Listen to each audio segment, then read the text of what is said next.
我竟然穿越到了史上第一个大一统王朝，大炎，还成为了商人家的傻儿子。等等，也就是说，再过几年，始皇帝会挂掉，废物皇子会矫诏上位，天下就要大乱了。不行，我得提前做好准备。老爹，老爹，少爷。少爷，怎么了？老爷不在家。他什么时候回来？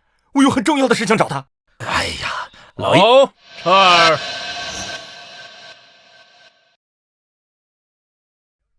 有什么重要的事儿要和为父商量啊？这就是我的便宜老爹，看起来仪表堂堂，回头共举大计，让他当皇帝，我当太子，东宫里塞满美人，岂不美哉？哎呀，爹，你来的正是时候，大事儿，天大的事儿啊！是想要什么新玩物了？还是再给你换个侍女啊？哎呀，这什么乱七八糟的呀！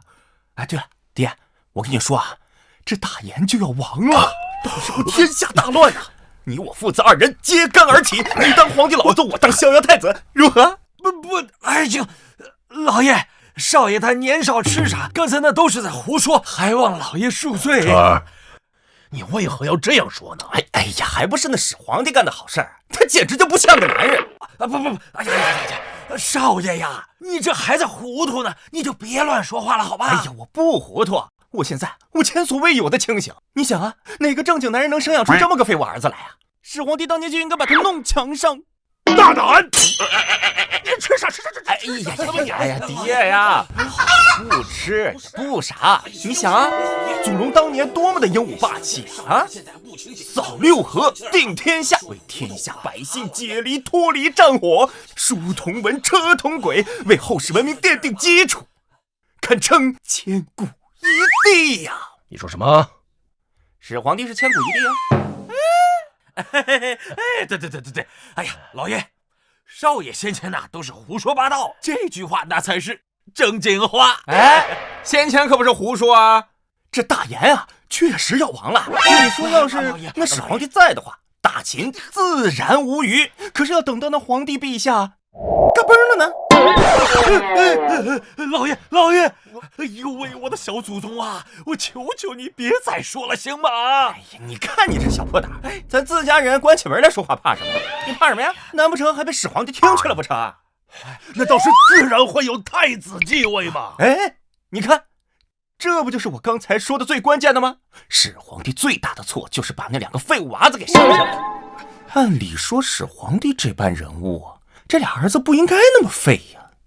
会不会他其实是被绿了？放肆！老爷，放肆！老爷，别吵！你瞎激动什么玩意儿？难不成你还真的相信那俩废物皇子能当好皇上？难道不是吗？拉倒吧！那于叔啊，说好听点，那是宅心仁厚；说实际点，那就是迂腐无能，只会空谈误国啊！哎呀，你竟然对太子还有所了解？少爷，那照你这么说，是不是胡儿可适合继位呀？我可是胡儿的老师啊！若是胡儿继位，那可是大大的好啊！他更不行，他呀不仅脾气大，还没有本事。他要是坐上皇位，那也是个无能暴君。连朝堂上那些大臣都不敢说完全摸清两位皇子的性子，这儿竟能评价得一针见血。唉，但凡他俩有谁争气些，也不至于让朕如此烦恼太子之位呀。但是吧，胡二倒是有蔡超这个老东西帮着。等皇帝挂了，蔡超这个狗东西啊，会联合着丞相一起把胡二推上皇位。这个时候大研究，你说什么？矫诏啊？谁？蔡超啊？哎呦喂，我没想到啊，他竟然还有如此胆量！哎呀，爹，你是个商人，你当然什么都不知道了。我跟你说，这于叔啊，他也是个废物啊！你说蔡超这老狗东西让他矫诏自杀，结果他还真信了。想让皇子自裁？我，哎呀，没有了，哎呀，我那个彻儿啊，你今天确实说了不少话，好好休息。不是为父有些事情还要和蔡老板好好聊聊啊，好好聊聊。哎，不是，哎，爹，不是你这就走了？我跟你说造反这事儿，你好好想想，你当个正事儿办啊！少爷，这些话莫要再提了，这是掉脑袋的。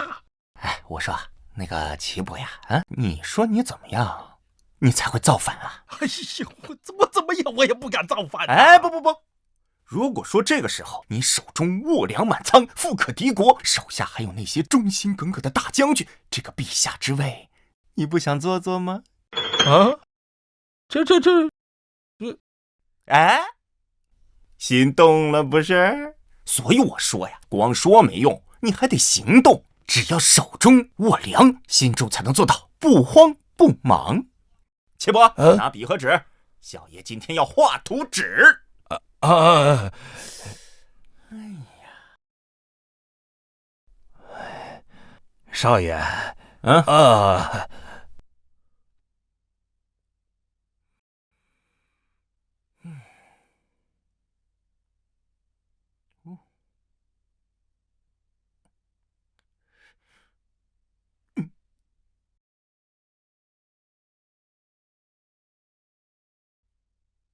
拿，让庄子里的工匠照着我这图纸打造出来。少爷，此为何物啊？这能让耕地的效率提升数倍的东西。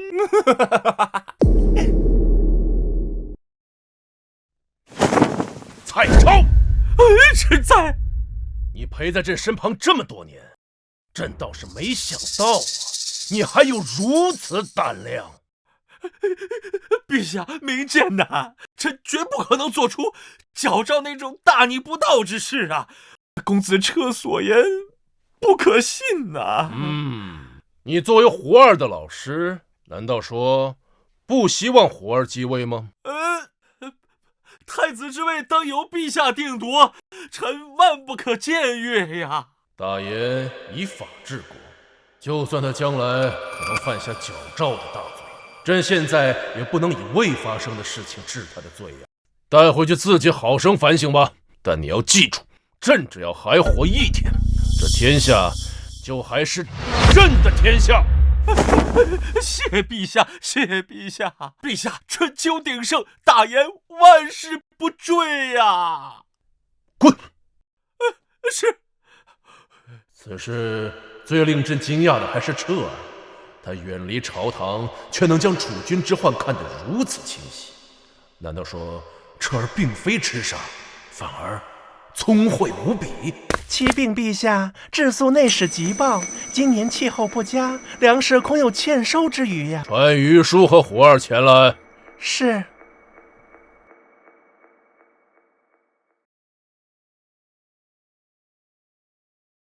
儿臣见过父皇。今年气候不佳，粮食或有欠收，你二人对此事怎么看呢？父皇，儿臣以为可以暂缓北方长城建设，投入更多人口于开垦种植之中。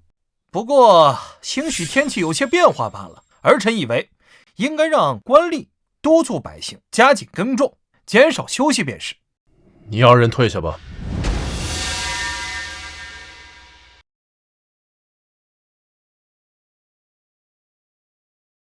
朕这两个儿子还是太稚嫩，不知彻儿会不会有什么想法？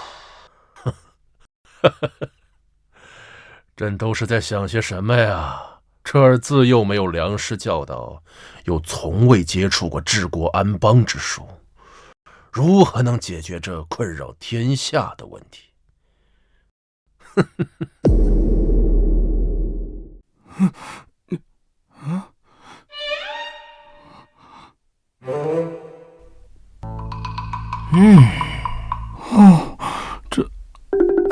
少爷啊，这就是你所说的能让耕种效率提升数倍的东西。不错，正是此物。怎么，你不信啊？这，超儿，哎，哎呦，爹，您来的正好，给你看个好东西。哦，这是何物啊？哎，这是我命工匠连夜打造的玩意儿，可好用了。啊，命工匠费时费料就打造出这么个玩物。哎，先前还觉得彻儿聪慧，如今看来依旧是个贪玩的稚子。哎，那个少爷，这似乎是用来耕种的农具啊。哎，还是蔡掌柜有眼光啊！哪里，爹呀，你呀，你得好好跟人学学。好啊，可不敢，在下是蒙的。哎，儿子啊，这农具有何作用啊？试试不就知道了。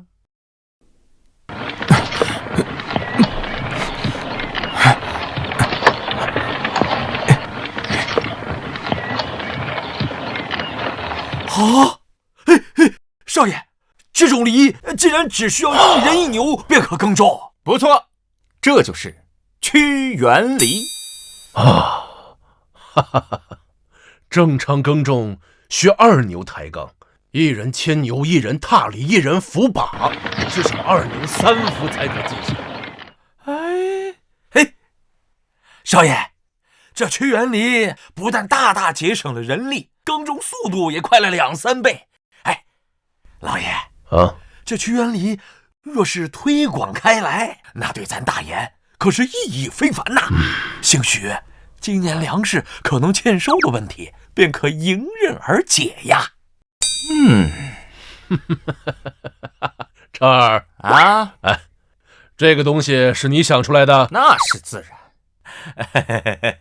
粮食欠收的问题，于叔和胡儿都拿不出解决的办法，可彻儿这发明却是实打实的，能解决问题，可谓功在千秋啊！哎呀，彻儿啊，你的这个发明，为父代表天下百姓感谢。行了，爹，你就别给自己贴金了啊！你说你一个商人，你代表什么天下呀？你配吗你？哎呀，爹，现在才是咱们造反大业的第1步，接下来还得搞钱。哎，等等，彻儿，先把这个东西的图纸拿出来，让为父看看。哎，来，看看，屈原犁这么好的东西，得尽快推广开来，越快越好。爹，我有一篮子的商业计划。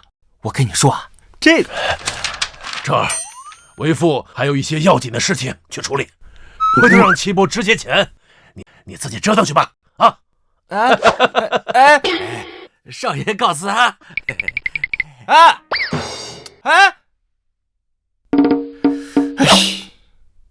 终究还得靠自己。但盐铁等巨力皆在官家，此刻去碰，无非就是找死。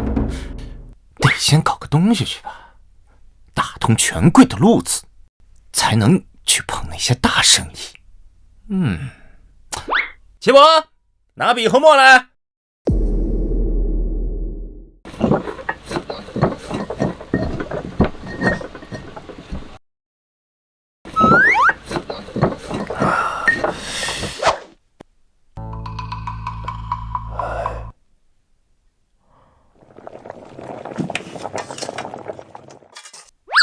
嚼起来！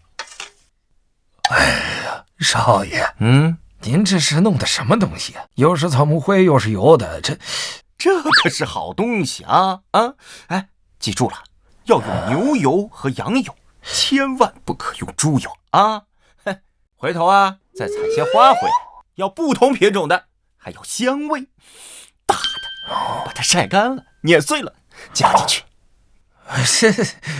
这东西真能赚钱。齐伯，你呀，多找俩收账的吧，回头啊，我怕你这账啊记不过来。少爷，嗯，少爷，少爷，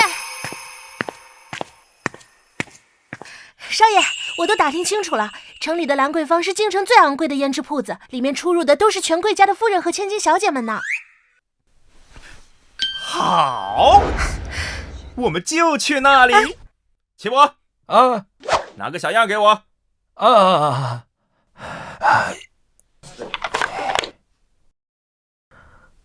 少爷，走，随本少爷出发。齐伯，嗯，我交代的事情你要记得办哦。知道了。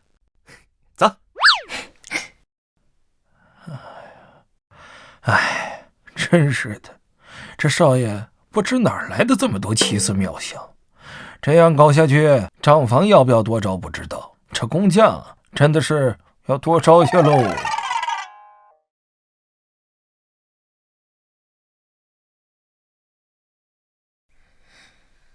你看这个多沉啊！你试试看，哇！你戴上，你看这个，你看多好看啊！好漂亮，这个好看，对，这个这颜色衬两款都挺好看的。你喜欢哪个？怎么有男的呀？真臭！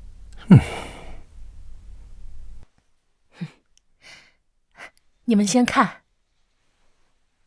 嗯，哎，这位小爷，你走错地方了吧？来我们这儿的那都是有身份的夫人小姐们，你这……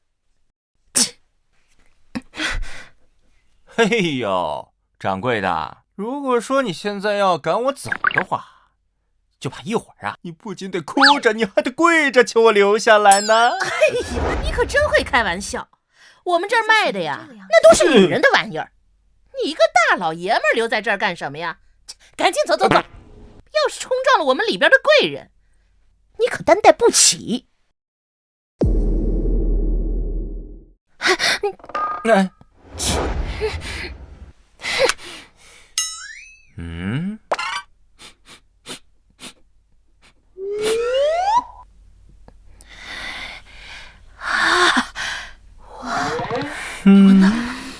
好香啊！真香啊，好香什么啊！东西啊？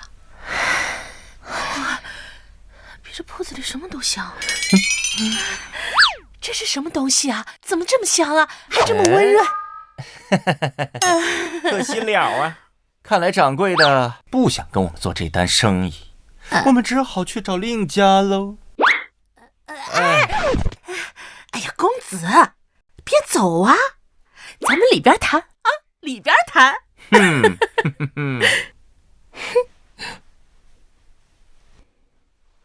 里边请，请坐。这位小哥，你手上这个香块块是什么呀？怎么个价呀？哈哈，这个东西啊，叫琼脂凝香诀，不贵，啊，也就10两。10两？我这铺子里最贵的胭脂也才卖20两钱。啊，不愿意啊，那就算了。一支最好的香囊也不过1-2两。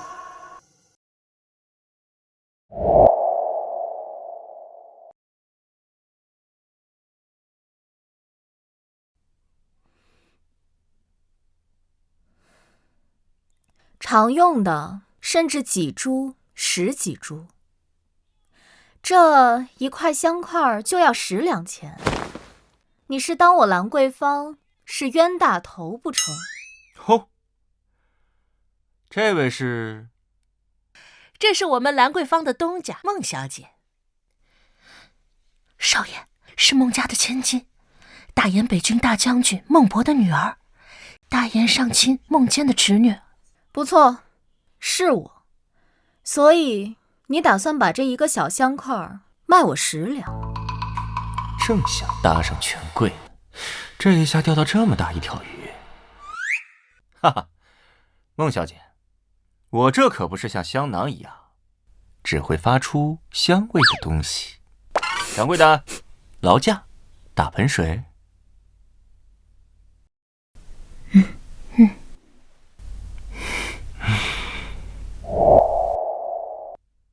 小蝶，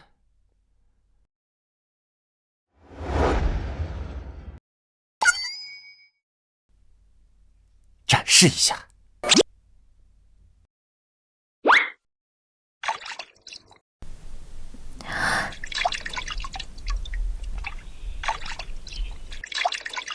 睁大眼睛看好了，接下来就是见证奇迹的时刻。当当当当！啊，这竟然能洗得如此干净！不仅如此，这洗完之后啊，还有一股淡淡的幽香。大言这个时候，人们连洗都很难洗干净，更别说洗完还香香的了。没有女人能抵挡得了这种诱惑。孟小姐，怎么样？我这琼脂凝香诀可值10两？是我冒失了，还未请教公子的姓名。本公子姓秦，名彻。孟小姐若对这生意有兴趣，咱们可以好好谈谈。秦公子，这琼脂凝香诀虽好，但也不至于10两一块吧？哦，那孟小姐以为什么价格合适？5两，我觉得很公道。那不行，这全大言可就只有我能做出来。那就7两。这全大言啊，也就我兰桂坊能售卖此物。秦公子要搞清楚，是此物需要我兰桂坊来销售，而不是我兰桂坊需要此物。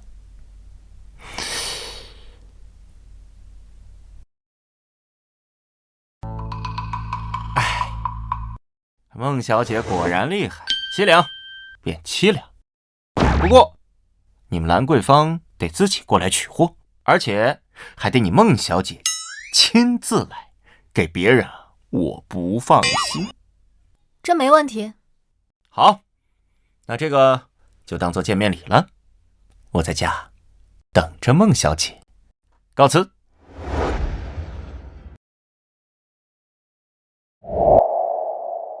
东家，这真是好东西，好宝贝啊！这香味儿，这手感，还能将身上的污秽洗得如此干净。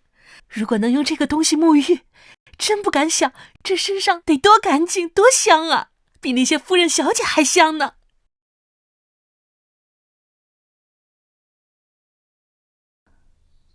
真是个好东西。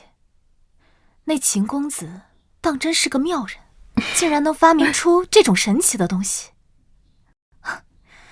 可惜啊，做生意还是稚嫩了些。是此物需要我们兰桂坊来销售，而不是我兰桂坊需要此物。这个孟小姐好身高，少爷，你怎么不再坚持一下呀？哼，就是让她自己觉得是她赢了，这样才容易让她上钩。我懂了，少爷，你一开始的目的就不是为了赚钱。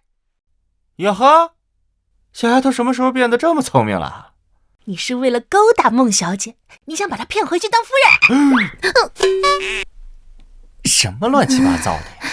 本公子那是为了能跟权贵建立合作关系，这样以后才好做大生意。哦，不过孟小姐这般模样，要是真的许配给本公子的话，嘿，倒也蛮不错的。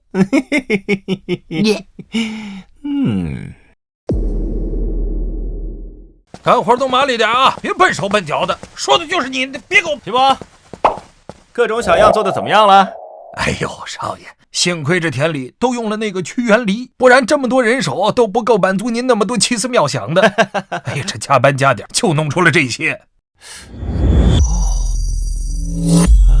哇，少爷还有这么多东西啊！明天孟小姐要是看到了，我的眼珠子都瞪掉下来。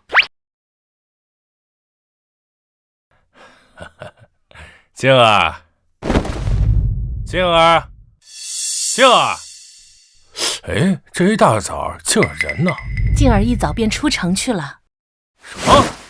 出城去了？他出城做什么？带了多少人？他说是出城做生意的，不用带人了，就自己去了。胡闹！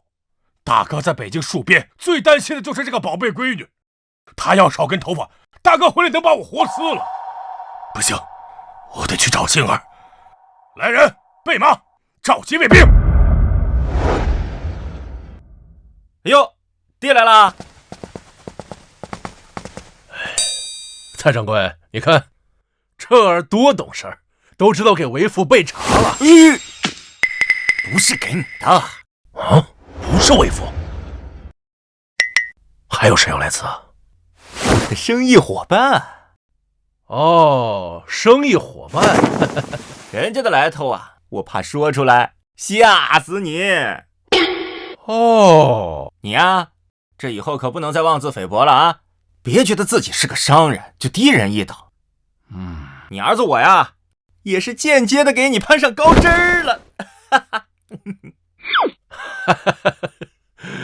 那为父倒要看看是多高的高枝儿。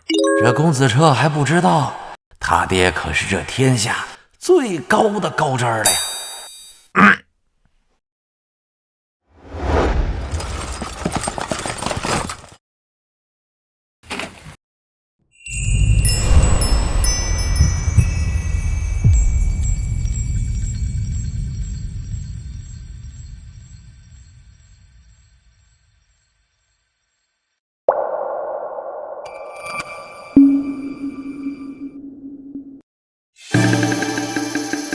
没想到秦公子住在这种地方，连套城里的宅子都买不起吗？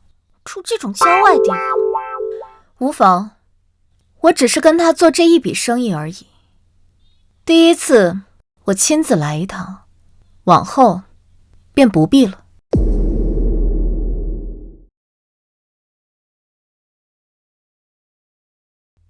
哎呦，请来，请坐。我来介绍一下啊，这位是家父，这位是北军大将军的千金，大言的上卿的侄女孟静，孟小姐。原来是孟博的女儿，难怪眉眼之间有几分眼熟。这才几天啊，都已经跟她做上生意了。哎呀，爹，你愣着干什么？你得把茶杯递给孟小姐啊！你懂不懂待客之道啊？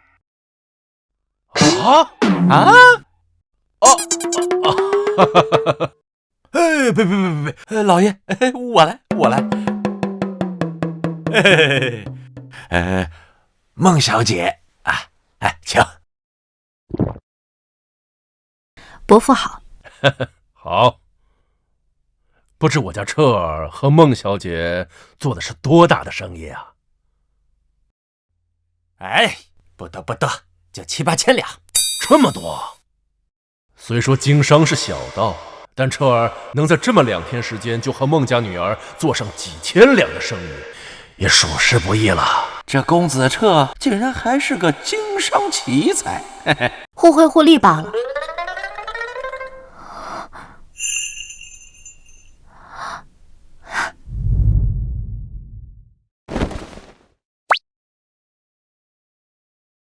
齐伯，你看，我就说孟小姐看到这些，眼睛都得瞪掉下来吧。是，咱家少爷研究女人这玩意儿就是厉害。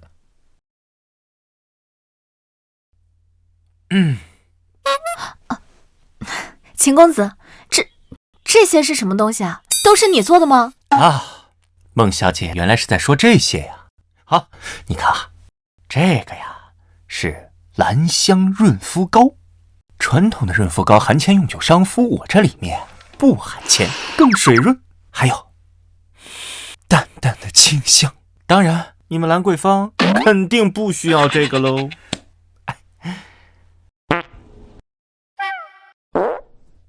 还有这个是蔷薇花露，可为肌肤保湿，还可薰衣，哎，可以，点唇。当然，兰桂坊自然也不需要这个。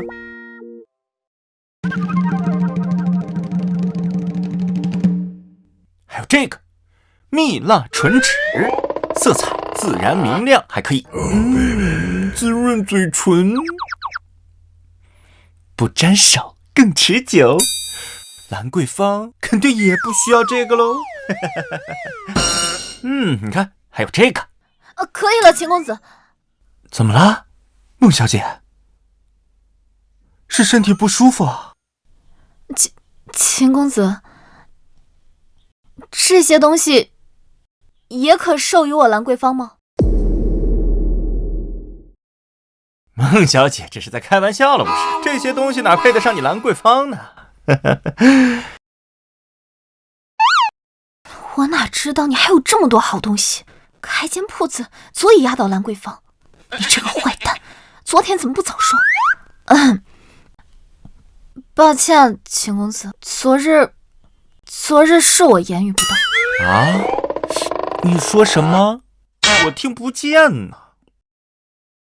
我说，抱歉，昨日我不该那么说话，还请秦公子再给我一次机会。哎，这就对了吗？来，那咱们坐下来，好好的谈生意。这小子竟然有几分拿捏人心的本事。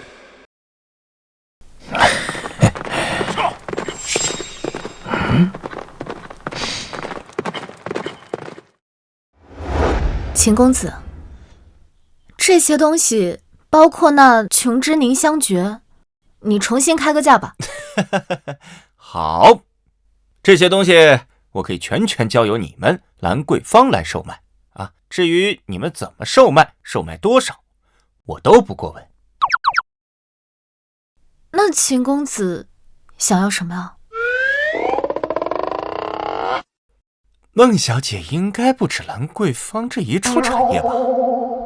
我想咱们这么有缘，不如深度的全方位合作一下。什么？你还想参与其他产业？这可不只关系我一人，还要关系到孟家。原来如此，那些乱七八糟的玩意儿只不过是个敲门砖。彻儿是想和孟家这样的权贵合作，不过他能做多大的生意，还能拉上孟家？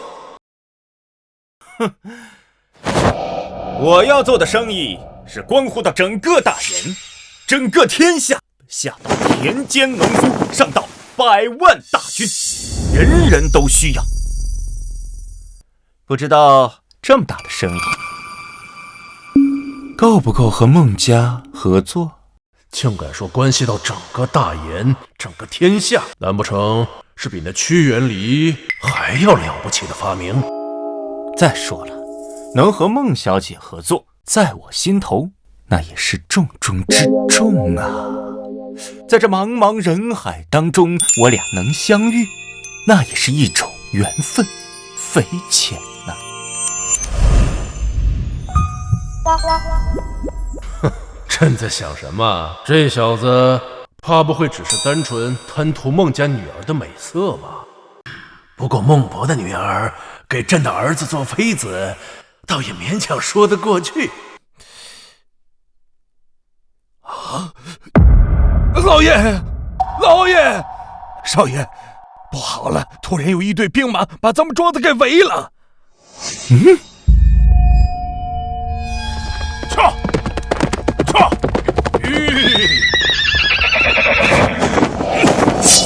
大胆小贼，拿命来！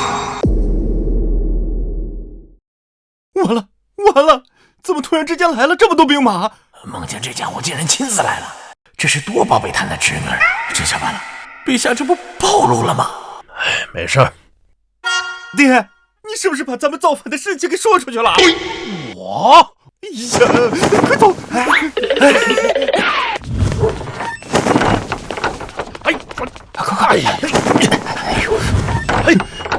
彻儿，你不是扬言要造反吗？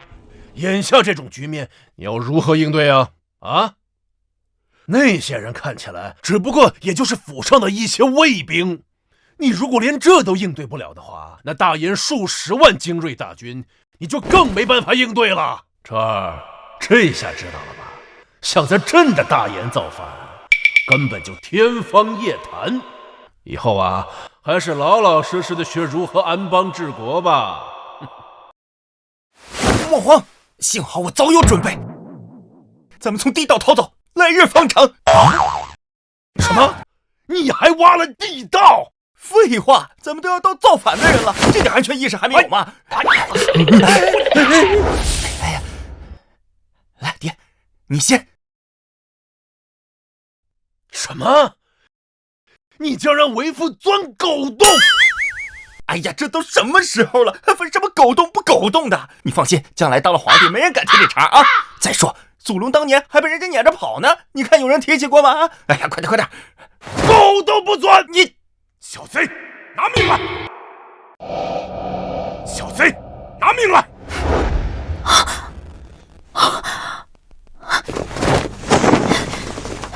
叔父，你这是误会了，我们在谈生意。谈什么生意？需要勾肩搭背的？我看你是被奸人给骗了。啊，叔父！完了，在劫难逃了！哎呀，你这个不顶事的爹呀，你就给你儿子拖后腿呀你！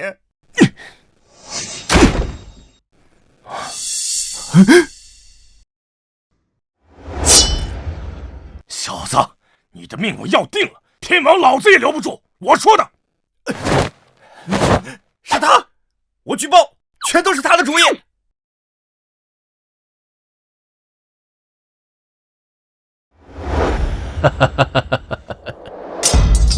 陛下，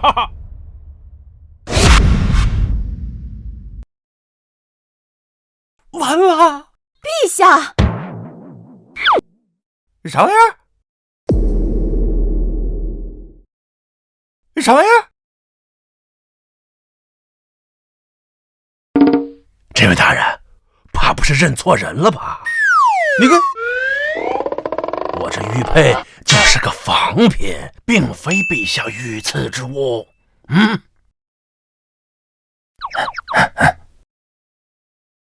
陛下这是什么意思？不愿暴露身份？是我情急之下看错了。这绝非是陛下御赐的那款。吓死我了！刚刚那个少年叫陛下什么？爹，这是陛下的皇旨。这怎么没见过呢？私生子！完了，刚刚我是不是说这小子的命我要定了来着？原来是把爹身上的玉佩当成了始皇帝的御赐之物啊！叔父，你误会了，我确实与这位秦公子在谈生意。谈，一定谈，好好谈，必须得谈成啊！哎呦，还好是孟坚啊，反应快。万一是孟博那个莽夫回来，怕是没那么好收场了呀。那个孟大人，那咱就别在这柴房待着了，不如出去谈如何？好，出去，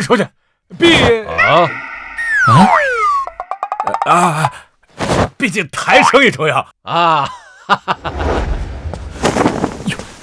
爹，可以啊，还能搞到高仿的皇帝御赐之物，有些手段啊。那是，为父在京城经营多年，朝中多少也有几分人脉的。你早说呀！你不早说我就不用费劲巴拉攀孟家的关系了。走。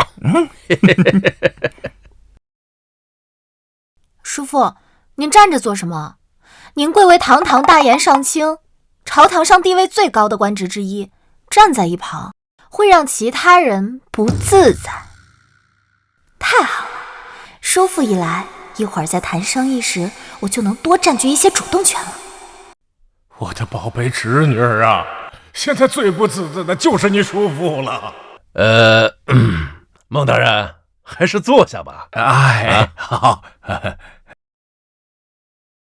秦公子，正好我叔父来了，那么咱们就索性的开诚布公的好好谈一谈关于你的要求。答应，全答应。叔父，我看这位秦公子龙章凤姿，气宇轩昂，眉目之间透着一股英秀之气，一看就绝非凡人。秦公子想做的一定是好生意、大生意，我孟家必须全力支持。哎呀，叔父，你这哪有你这么谈生意的？哎呀，孟大人，你真是的，刚见面就说什么大实话呀！我以为呀，我和孟小姐是有缘，没想到和孟大人更是一见如故啊！我家今儿能认识秦公子是他的福分啊！就是不知道秦公子要做什么生意啊？炼铁。秦公子，私下冶炼生铁，那可是违反大燕律法的重罪。哎呀，即便你拉上孟家，也不敢做此等逾矩之事。这炼铁确实是事关民生军事的大生意，可是这生铁冶炼，陛下向来管得严，就连朝中2位皇子都不许去碰这个。此时这位公子提出来，是陛下的意思？这陛下也不给个暗示，这我该怎么接呀？我要炼的可不是大盐的那种生铁，不是生铁就好。快铁本就可以民间冶炼，质量低劣，只能做些农具家具。想做这生意倒是无妨。好说好说，公子需要我孟家如何配合？哎呀，我这虽说呀炼的不是生铁，但是啊，孟大人你也知道，大盐对于此事还是比较敏感的。若是没有任何背景的话，怕是不太好推进呢。简单，待到公子售卖之时，我孟家大可为公子背书。哎呀，孟大人大义呀！有孟家背书，一定顺利，到时候利润55分账。秦公子，我孟家冒此风险，5成，不合适吧？不合适，绝对不合适。19分，必须19分。叔父，9成，太过分了吧？我孟家只要1成，1成，给多罗给你急啊！哎呀，孟大人，你真的是大义大义啊！就这么说定了啊！好，在下还有些事情要处理，就带静儿先走了。秦公子，后续有任何需要，直接找静儿就好。哎呀，告辞。哎呀，走了。孟大人，慢走啊！哎呀，这孟家兄弟不愧都是肱骨之臣呐，就是讲道理。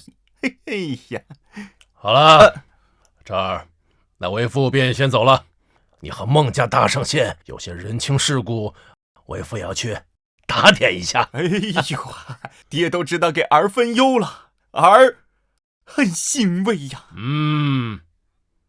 这茶不错。哎呀，齐伯，来了。少爷，先前我让工匠搭的那个炉子和风箱怎么样了？少爷，现在已经可以开炉炼铁了啊！但是那炉子看上去奇奇怪怪的，从来没见过用那种炉子炼块铁呀。谁说我要炼块铁了？那种低质量铁只配打农具啥的，我炼那玩意儿干啥？本少爷炼的可不是一般的铁，特殊的铁，那叫什么？手铁，或者可以叫钢。嘿嘿嘿，哎呀，陛下，今日真的是好险呐！没想到牵扯到那宝贝侄女，就连孟坚这般沉稳性子，今日都如此的莽撞了啊！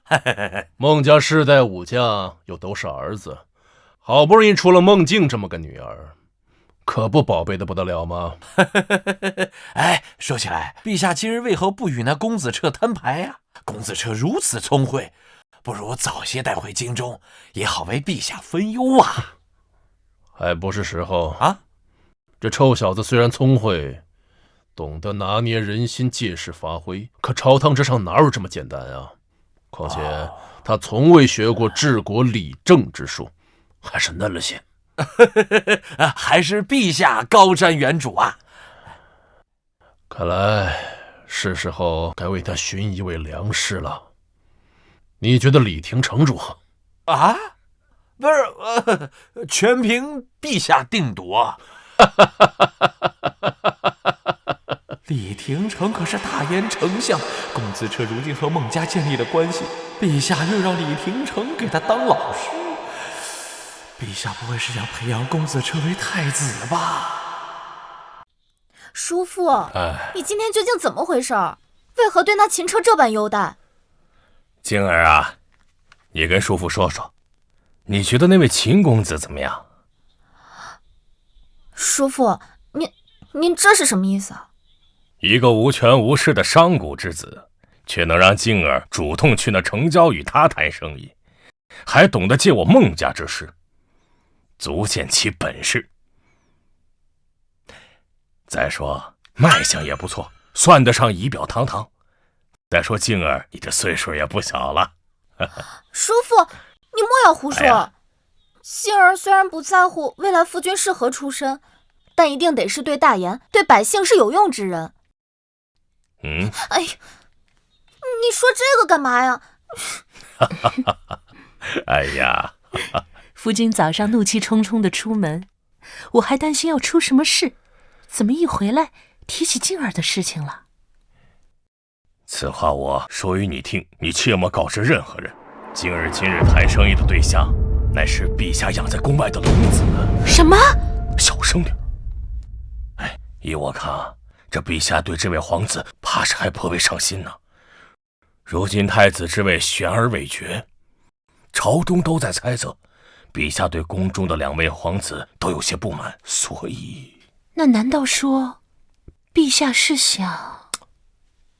慎言啊，此事最终还是要看陛下的意思。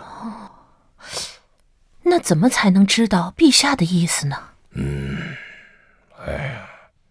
我毕竟是个文臣，而大哥那可是实实在在手握30万兵权呀。如果有一天陛下有意让大哥也与他亲近的话，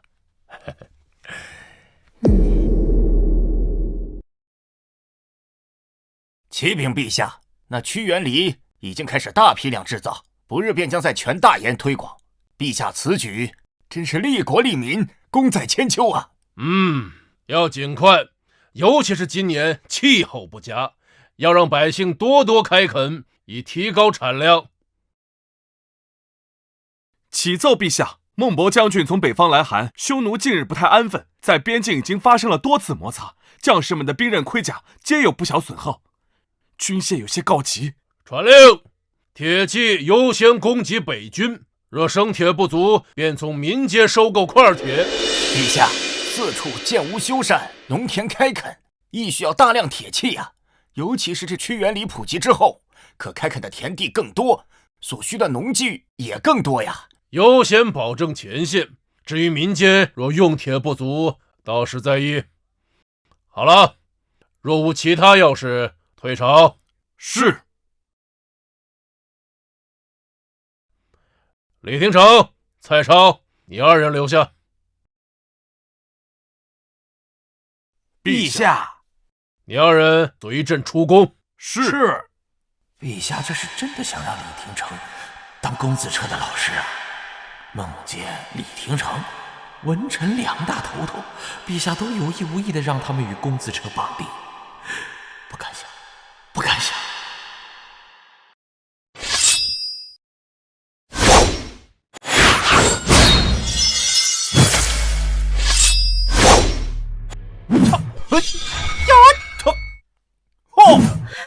哇，少爷好棒，少爷好帅，少爷好厉害！女人不要沉迷于本少爷的英姿，小心无法自拔。少爷讨厌。少爷，这就是您说的那个叫什么手铁啊？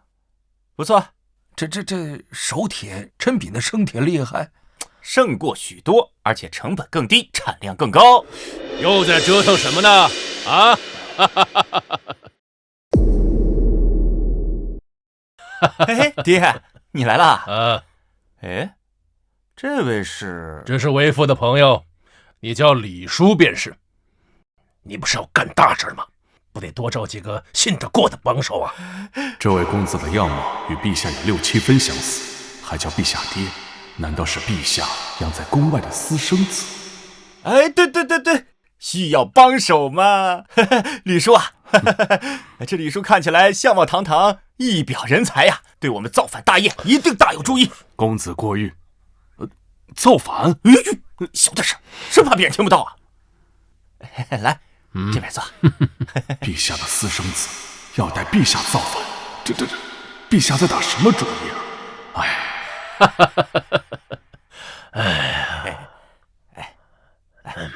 老爷，这啊，你和孟家炼铁的生意怎么样了？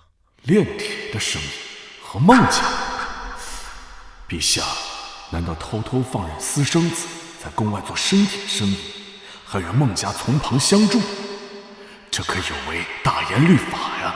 陛下怎么会做这种事儿？啊，还不错啊，摸索了一段时间，也就废了一点矿啊，但是没关系，已经步入正轨了，马上就要开始扩大规模。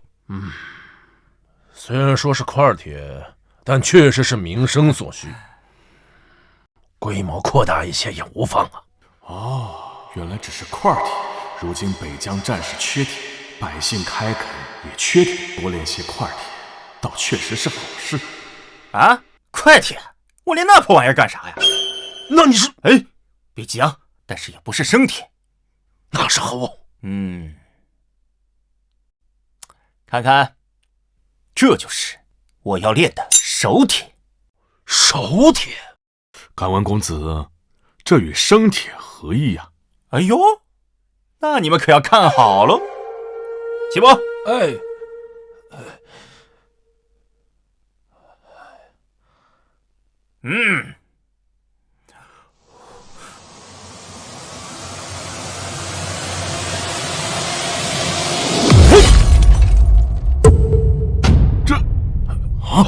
哎呀，在块铁打造的农具上留下那么深的伤痕，自身却完好无损，依旧锋利。寻常生铁绝对不可能做到这一点啊！若是我大燕军队装备此等兵刃，必将所向无敌呀！这又是少爷的新发明？不错，我调整了工艺，得到了这熟铁。爹，你可看清楚了啊，这可不是小打小闹啊，要卖开了，这得赚多少钱呢？赚钱，这是赚钱的事情啊！若是孟博将军手中有着熟铁打造的兵刃盔甲，匈奴哪还敢越雷池半步，甚至可能完全改变大燕的军事格局啊！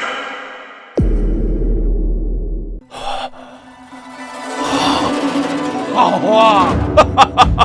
此剑一出，天下百兵皆黯淡无光，我大燕铁甲将锐不可当啊！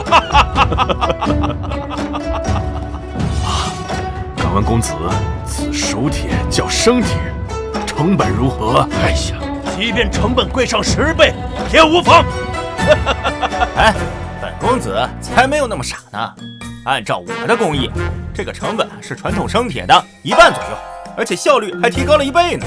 你的意思是，比生铁还要好的熟铁成本更低，产量还更大。也就是说，我北方军队缺铁的问题将不复存在，而且战力还将大大提升呢。秦老爷、秦公子，孟坚前来拜访。哎呀，孟大爷，你说来就来嘛，还带这么多东西干嘛呀？上次前来是我莽撞了，这次是来赔礼道歉的。孟大人还是那么讲究，来，请，好，那请吧。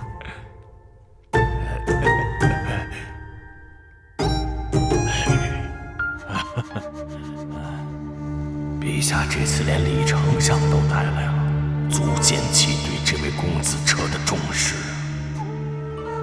哎呀，孟小姐，几日不见，有没有想我呀？我想你做甚？叔父不知中了什么邪，为何要如此看重这个小子，非要拉着我来？我承认他有些才华，也挺好看，但比之那种能发明出屈原离的青年才俊，还是差了许多。什么？你说秦公子发明的这熟铁，硬度韧性都强过生铁许多，成本还只有生铁1半，这可是改变大燕天下格局的大好事啊，是天下百姓之幸啊！静儿，你看，秦公子要做的是比生铁还强、成本更低、产量更大的熟铁，这何止是生意，这是关乎国运的大事啊！若你爹的北军将士能配上如此兵刃，匈奴何足惧哉？这炼制熟铁的制法，当真是你发明的？不然呢？这儿，你不妨带上孟小姐去你炼制熟铁的地方看一看。那行，你们先坐着。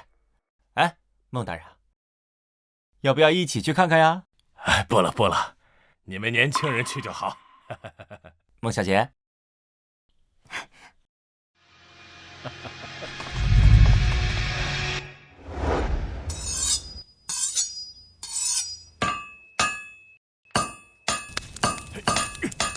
孟小姐，你看看这阵势，看我新改良的锅炉。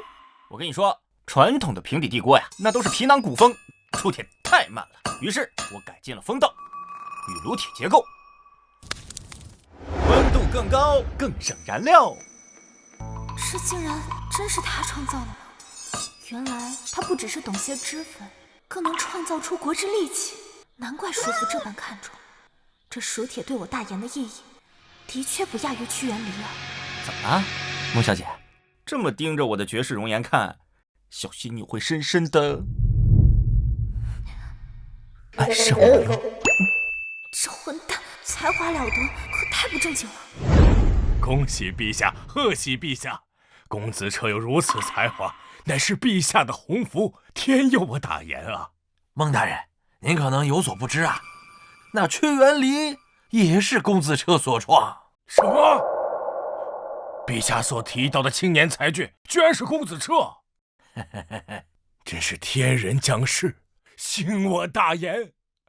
太好了！只是陛下为何不把公子彻接回宫中，以辅朝政呢？朕这彻儿自幼患病，朕担心朝堂中的纷扰惊扰了他，所以打小就把他送到宫外抚养。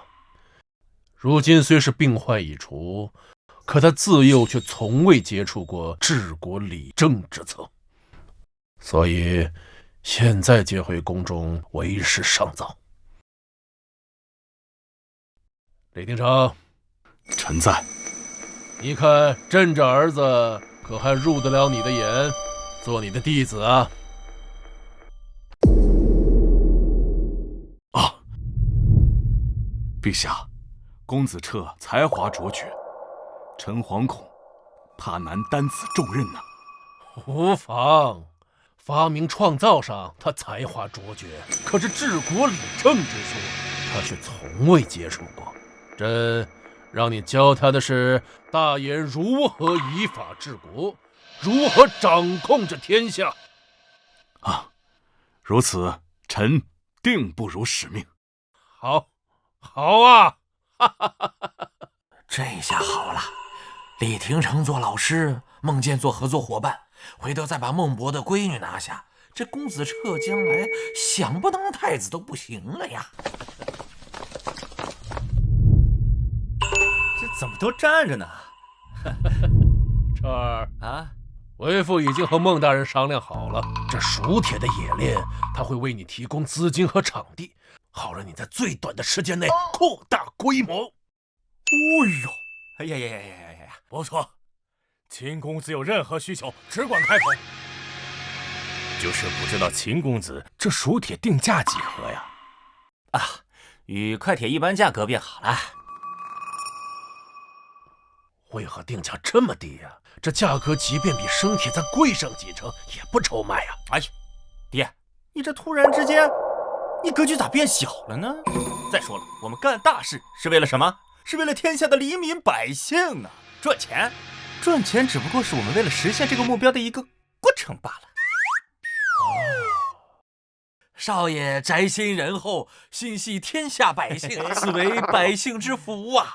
他心中竟然真是这么想的，这熟铁分明可让他富可敌国，他却看来他这人虽然不正经了些，但却有颗爱国为民的心。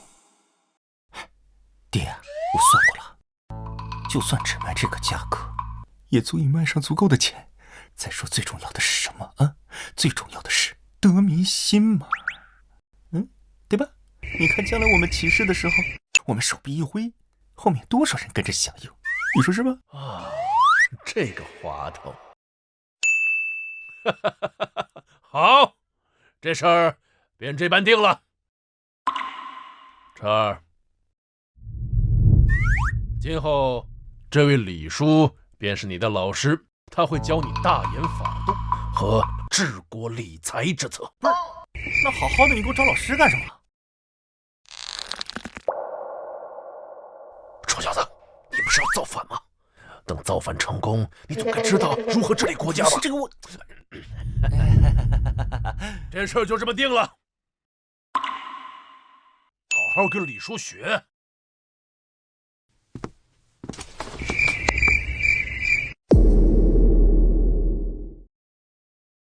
公子彻幼年失教，根基薄弱，本相得从最基础的教起。人无完人，他在发明上已是天纵奇才，学习不足可以慢慢弥补，本相当耐心些才是。公子以为，除去兵精甲力之外，我大言如何能治天下？书同文，车同轨，才能形成统一的度衡量国家。不错。那公子又认为，如何才能做到这些？靠严苛的律法呗。当朝丞相李廷成那就是法家之人，信奉执法才能治国。不得不说，他对大言的大一统有很大的功劳啊！哪怕再过几千年，也算得上一号人物。不错不错，至少在这个基础问题上，公子彻的认知很清楚，不枉本相呕心沥血呀。哎呀，可惜了啊！他这个人啊，太一根筋了。他抱着他那种严刑峻法，死活都不放的啊！最后大言天下大乱，他也有很大的责任。从这个角度来说呀，堪称罪人。公子不可胡说，治国之道就在严刑峻法，轻罪重罚才能警示所有人，才能令天下安稳。如何会成为罪人？那你看啊，如果说你和一群人被征为士卒，要求3个月之内必须赶到边疆戍边，但如果你们没有按时达到，会怎样？按大言律法，失期当斩。那再如果说你们在路上遇到了大雨滂沱，道路淹没，桥梁冲毁，无论如何都不可能再按时赶到了，这个时候你们又该如何？这失期当斩。这个时候人们就已经想到，反正都是一死，不如造个反试试，万一成功了呢？对吧？同样，因为不可抗力失期，只是做些适当的惩戒，你们又会如何选择呢？我们会继续前往目的地，毕竟造反是死罪，而失期只是惩戒啊。这很简单吗？同样的一个问题之下，李廷成那套严法对大言就是不安定的因素。如果只是简单做个处罚，则就完全避免了这一点。所以说，李廷成他错了。陛下，公子彻的熟铁冶炼正全力推进，估计3个月内产量便可达到大冶炼铁产量的1成。首批熟铁已经送往北军，孟博将军赞不绝口。最近跟匈奴交锋，连战连捷。不错，孟家所有投入倒是都由国库来出，继续加大力度。陛下，公子彻实乃天纵之才呀！现如今也有李丞相亲自教导，不日定会成为陛下得力的助手啊！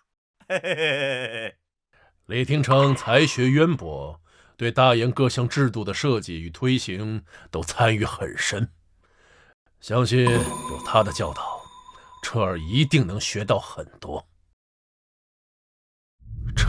彻儿，待李廷成教导你后，你便明白，大燕一统天下，靠的绝非仅是兵家之力。到时候，你那所谓造反的念头，自会烟消云散。蔡超，哎，臣在。朕还有些事情要处理，你替朕去看看，彻儿跟着李廷成学的到底怎么样了？是。嘿嘿嘿嘿。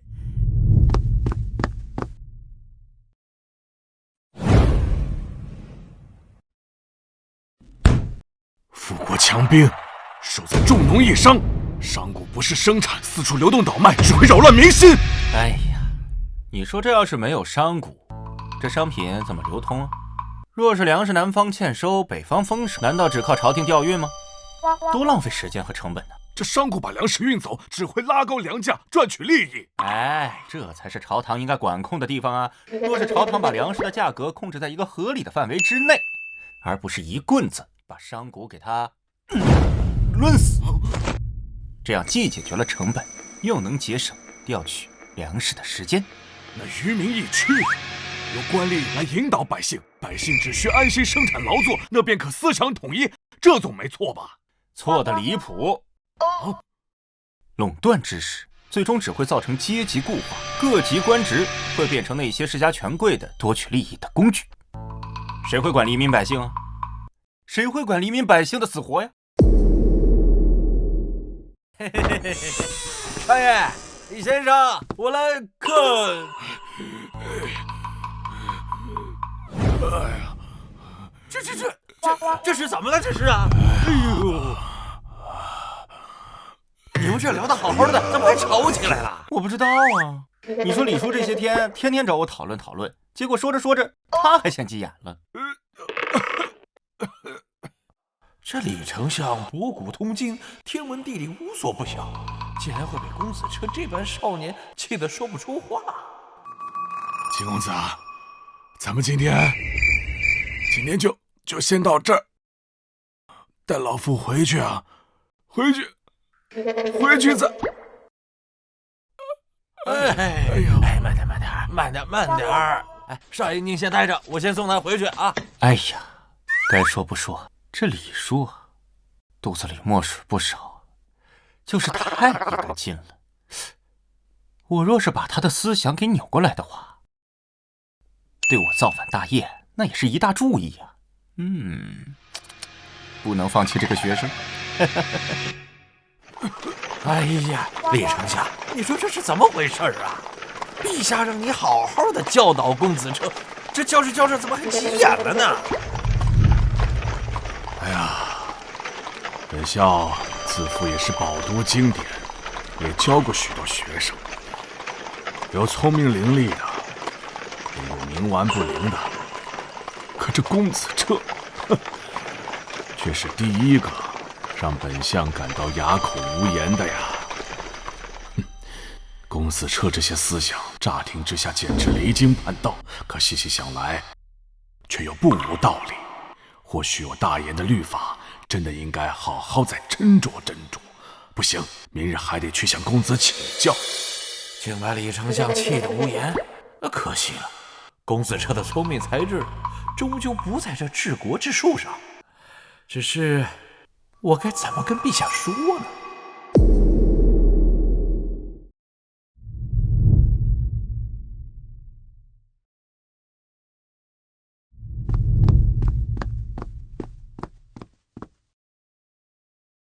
参见陛下。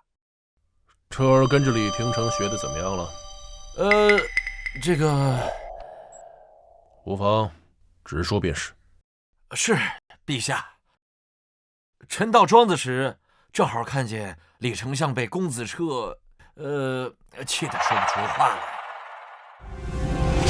什么？陛下明鉴啊，臣可不敢妄言啊！而且李丞相也亲口跟臣说了，说公子彻是第一个令他哑口无言的学生啊。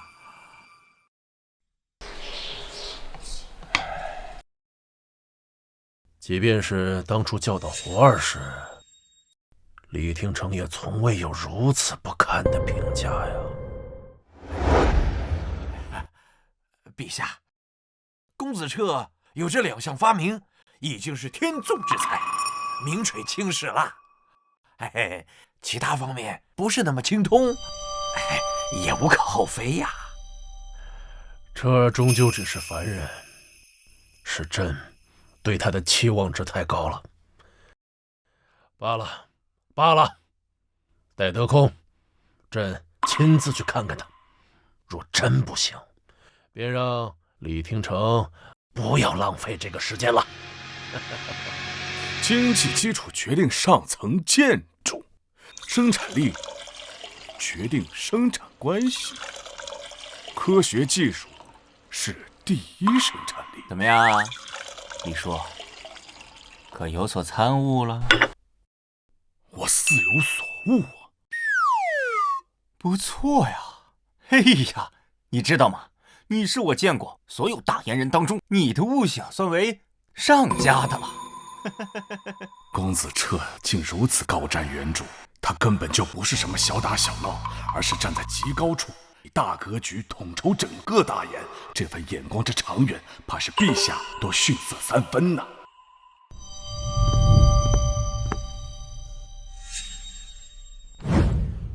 嘿，李叔，你这是在干什么？公子学识之渊博，目光之长远，令我叹服。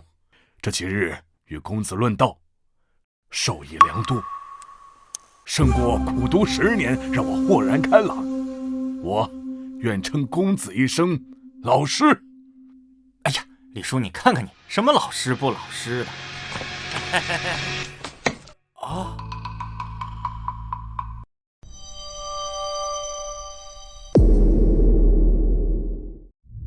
哎呀，李叔，你看看你，什么老师不老师的呀？你是要跟我父子共谋大业的伙伴，搞那么客气干什么？我跟你说，等大业成了以后，你就是现在当今的丞相。啊，这李丞相怎么换公子为老师了？这李廷成是被气昏了头，开始胡言乱语了。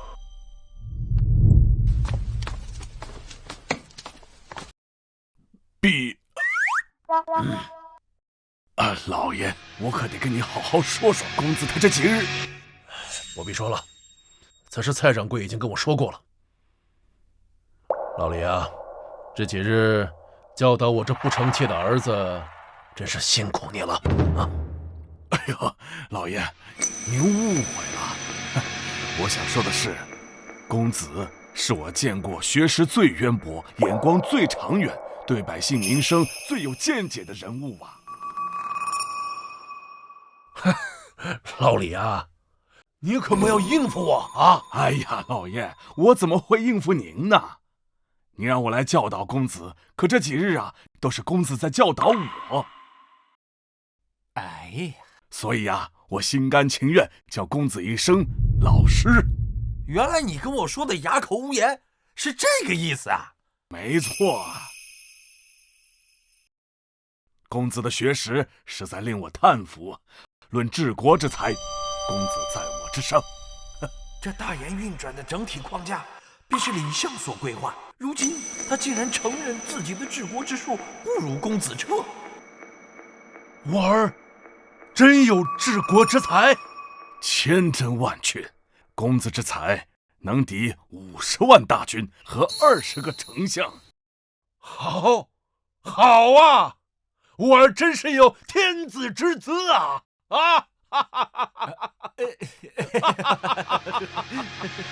哎，爹，你是不是下定决心要造反呀？啊？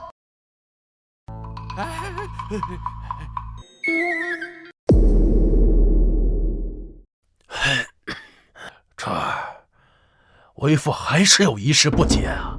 哦，何事不解？就算你觉得皇子不堪重用，皇帝100年之后天下会大乱，可这也是许久之后的事了呀！你为什么非要执着于现在，谋划策反呢？哎呀，酒什么酒啊？那始皇帝啊，没几年好活了都。哎呦，不，少爷这话不能乱说啊！是啊，公子有所不知，前几日有位仙师入朝炼制仙丹上供，陛下必然长寿啊！啊，是吗？那是大好事啊，天大的好事儿！对，好事儿，大好事儿！哎，只要他一开始嗑药，那他就离死不远了。他这么一死啊，咱们不就能起事了吗？这是大好事儿啊！这可不是好事儿吗？啊！照你的意思，这仙丹有毒？哎呀，多新鲜呀！什么丹砂了、水银了，我问你们，哪个不是剧毒啊？那照你的意思，那皇帝若是不吃这所谓的仙丹，倒能活得更久了？肯定啊！你想啊，他一世的英名，却在这个事情上跟个大傻子似的，晚节不保呀！哎，这话又说回来了，你说他聪明一世，他为什么就不找一个身边的人去试试这个丹药呢？就比如那个蔡超那个老狗，就拿他试药嘛，就算毒死了，那也是省祸害呀！不，少爷不能这样啊！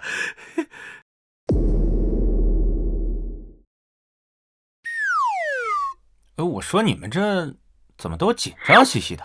那刚才蔡掌柜不都说了吗？那是好事儿啊！不，我没有，我不是那意思。这儿啊，就算是皇帝不在了，可大爷那10万精锐还在呀。即便是皇子再不济，可他手中握有军权啊，你凭什么反呢？哎呦，你真不愧是我亲爹呀！你这说话果然一针见血啊！哟，这个就是我下一步的计划。计划？什么意思啊？我问你们啊，做天下需要什么？民心、军心。得民心的办法，我自然有很多，但是得军心的话，我只能上阵杀敌，去立功了。公子是说你要进入军队？李叔，还就属你最聪明。我跟你说，这丞相之位非你莫属啊！你这是要入伍啊？哎呀，老爹，这话说的，我总不能让你老胳膊老腿上去吧？你就放心啊，我到了军队，立了军功，皇帝那一嘎嘣，让整个军队不都是咱们的了吗？这似乎不错啊，毕竟车儿再有才能，在朝中无势力支持，若是能在军中建立威望，以后立其为储君便方便不少。行吧，那为父就去走动走动，看能否把你安排入军中。不错，不错，老爹你呀，总算是上了点心了啊！不枉为我呀，这么提携你。臭小子，等着吧。少爷，那您这样，我们先走了。老爷慢点。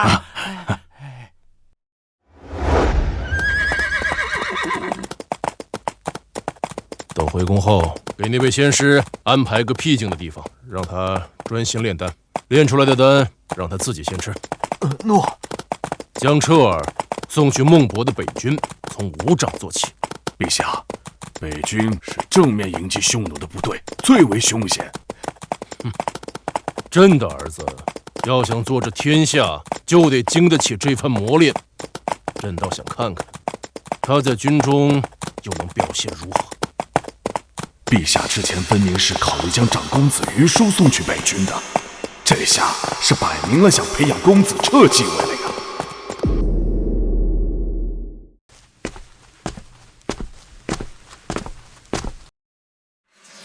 这些时日，陛下和老师似乎时常出宫，不知是去了哪里。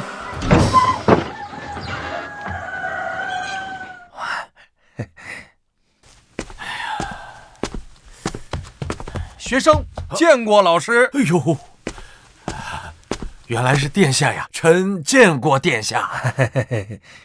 不是老师和父皇还有李丞相出宫做什么？这个，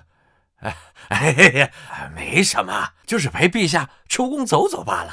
哦，父皇这是去体察民情了吗？那我也得赶紧表现呐。这样说来，我作为皇子也应该出宫走走。哎，不如明日老师陪我一同出宫走走如何？蠢货，陛下做什么你就要做什么吗？哎，我当初怎么答应当你的老师了呢？哎呀，殿下，实在不巧，明日臣还有重要的事要办，无暇陪殿下出宫，还望殿下恕罪臣先告退了啊！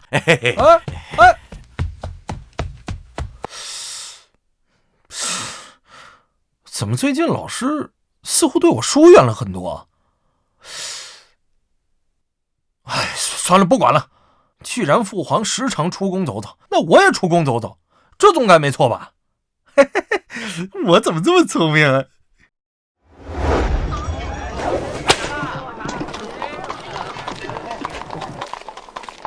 这才过了多久啊？熟铁冶炼已经变成了一个难以想象的数字。更重要的是，百姓也开始称赞。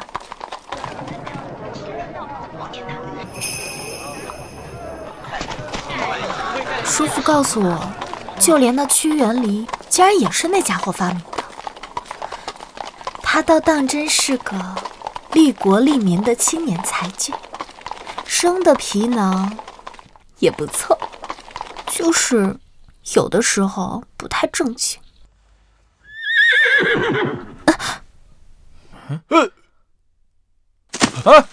大胆！何人敢来孟家马车？车上可是孟家小姐。小姐，你认识啊？胡二殿下，小女见过胡二殿下。本公子微服出行，无需多礼。早年间拜访孟大将军时，曾与孟小姐有过一面之缘，想不到孟小姐还记得本公子啊。想不到几年过去，孟家的小丫头竟然出落得如此美貌。若是将她纳为妃子，岂不是可以得到孟家的支持？孟伯在北疆可是手握30万大军呢。孟小姐，这是要去哪里啊？回殿下，家中一些生意上的事情要出城一趟。哦，出城啊，那正好，本公子左右无事，便与孟小姐同行吧。是啊，好吧。启禀陛下，公子彻前往北军任职的各类文书已准备妥当，随时可以出发就任。陛下，根据这几日家兄传回来的军情，匈奴似乎不肯罢休，虽然吃了几场败仗，还是蠢蠢欲动。今年气候异常，水草不丰，匈奴缺衣少粮，只能靠南下劫掠这一条路。这个时候送公子彻去北方，是否有些冒险？陛下三思啊！不如将公子彻送去南军，或是留在京师附近的军中。不，就送北军。朕的儿子岂可未战啊？那公子彻的身份是否要知会孟大将军一声？不便，无需照拂。朕倒要看看，彻儿在军中到底是否能够靠自己的努力闯出一番天地。蔡超，臣在。备上好酒好菜带着，尔等此次随朕前行，就当是给这小子践行了。是。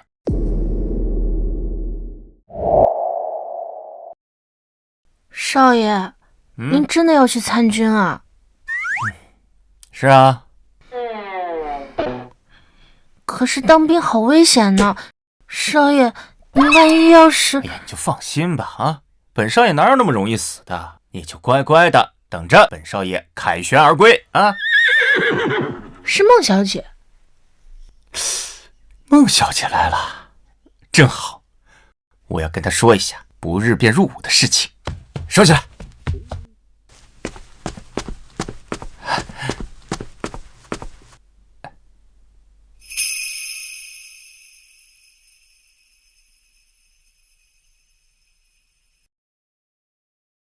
孟小姐，几日不见，可曾想我？正经一点。没想到孟小姐还和这种偏僻地方的贱民有生意往来。哼，这是何人啊？为何和你同城？快见过胡二殿下。胡二，这个就是几年时间把大燕江山霍霍掉的废物。想不到啊，来大燕这么久，始皇帝没见到，倒是先见到这个蠢货。见过殿下，来，我有事跟你说。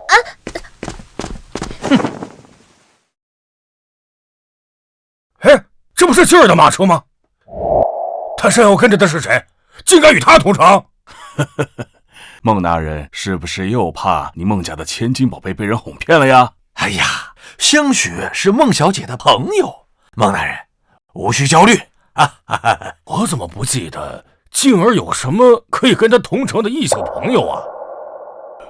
大概也就公子彻可以，去看看便知。哎，好。过些日子啊，我可能就要去。孟小姐这般千金，怎么会来这种简陋粗鄙之处？我这地方简陋，殿下又何必屈尊来此？大胆！作为一个平民，对我应当行跪拜之礼。现如今不仅不跪，还出言不逊。吾若当场杀了你，你也说不得什么。殿下息怒，他不懂礼法，小女代他向殿下赔罪，还请殿下恕罪。哼，孟小姐，像这种身份低微之人，怎么有值得你亲自前来的生意啊？以本皇子看，你一定是被这个歹人给骗了。来人，把他给我抓了！我得好好审一审。殿下明鉴，此人乃是发明屈原离与书帖演练之法之人，其与孟家的合作更是叔父亲自前来敲定的，绝非什么歹人。什么？这是他发明的？千真万确。这段时间，父皇天天夸耀这两个发明，甚至还不止一次用这个来敲打我，竟然是这个低贱的小子弄出来的。就算如此，那也是个低贱的乡野村夫，本皇子的身份比他高贵千万倍。无论如何，对大燕皇子不敬，罪不可恕，也得给我抓起来！我看谁敢动秦公子！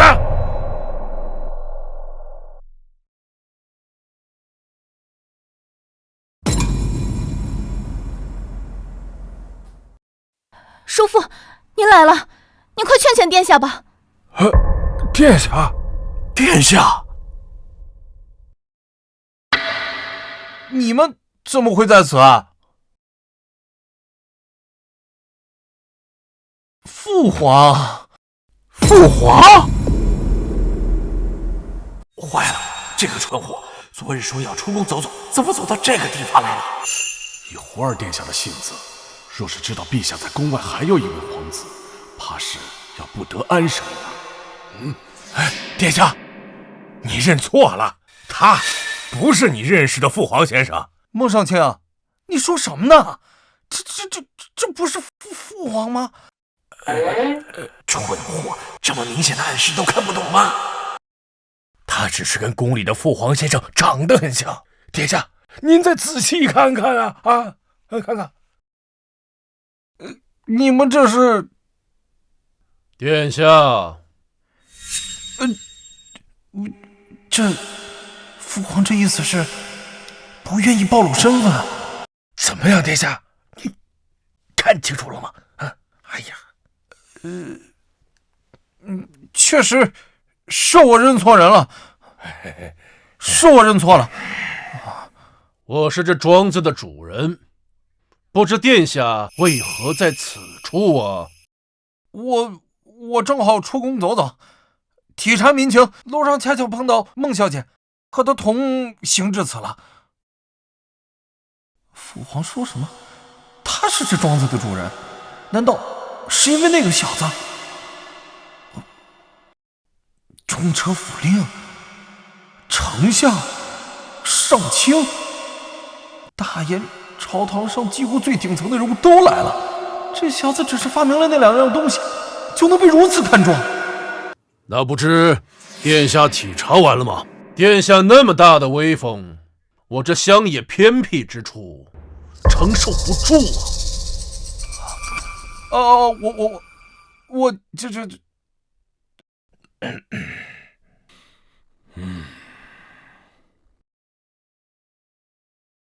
哦，我马上就走，马上就走。哎呀！原来殿下喊的是父皇啊，我还以为是父皇呢。父皇？嘿，哎，你别说，你这名字挺占人便宜的呀。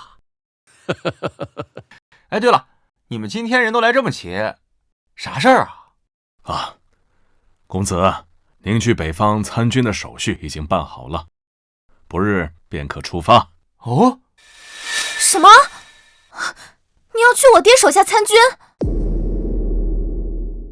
你先等会儿。哎呀，这么快啊？给我安排了一个什么职位？伍长。伍长？这么小？哎，算了，我也知道你的能力也只有这么有限，真的是。哎呀，收拾收拾，明儿出发。等一下，你为什么好好的要去参军啊？我自然是为了天下百姓。北方匈奴为患，屡屡犯我大燕边疆，我堂堂7尺男儿，生于天地之间，披甲执戈，保家卫国。可也太危险了。孟小姐，有你这般挂念，我就算战死沙场，也在所不惜。你别胡说，什么战死沙场的，快呸！啊，呸！行了，我们此次前来，正好给你送行。蔡掌柜，在。摆酒上菜。诺。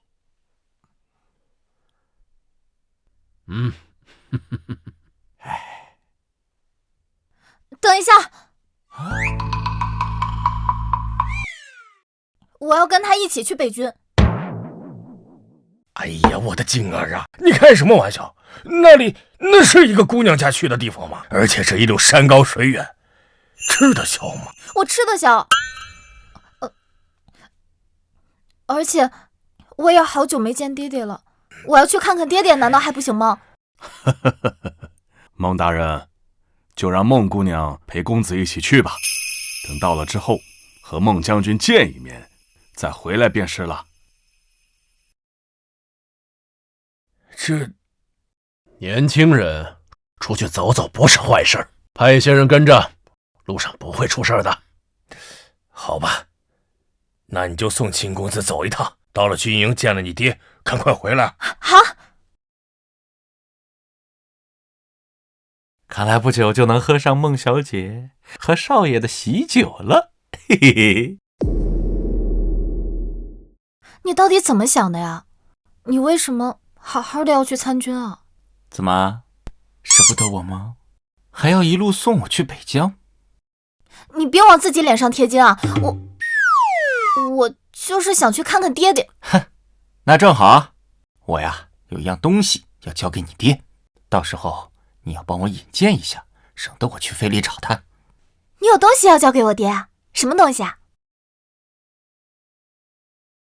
可能是彻底解决匈奴之患的东西。昨日一役，战敌100余，我方死伤30，不到半个时辰，匈奴便退去了。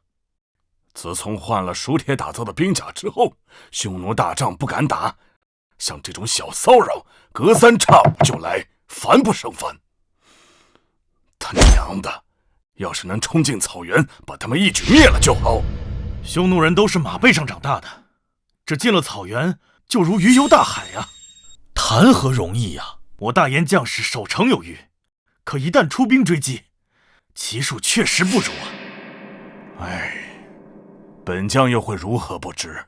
这匈奴之患一日不除，大军就得死死地盯在这儿。报！将军，孟少卿来信。孟坚来信，该不会是我那宝贝闺女有什么事吧？哎。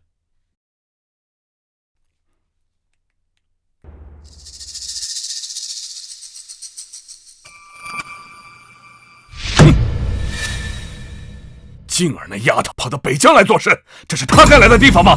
将军的千金为何来此地？这是为何呀？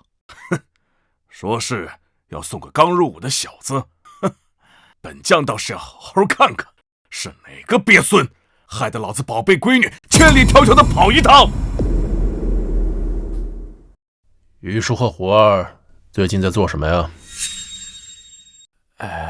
回陛下，公子于叔依旧与一般一样，还是读书学习，而公子胡儿最近似乎迷恋了微服出宫，在外还与人起了几次冲突啊，好在事情都没有闹大。还有就是别吞吞吐吐的，有话就说。是陛下，胡儿殿下最近时常往孟府跑，说是钦佩孟大将军为国戍边，还以此为由送了孟府上下许多东西。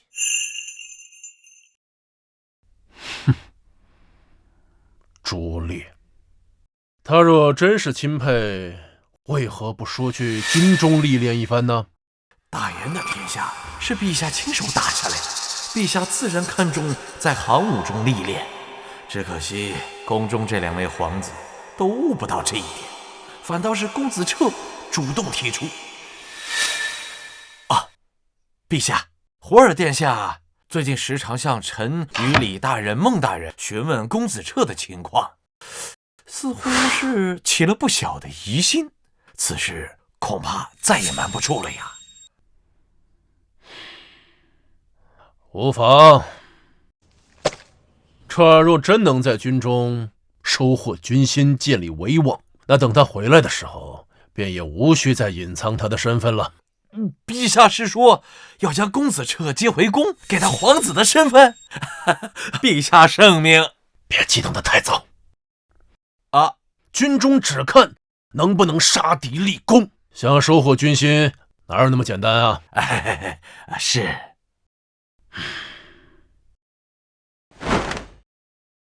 算算日子，彻儿他们应该快到北疆了吧？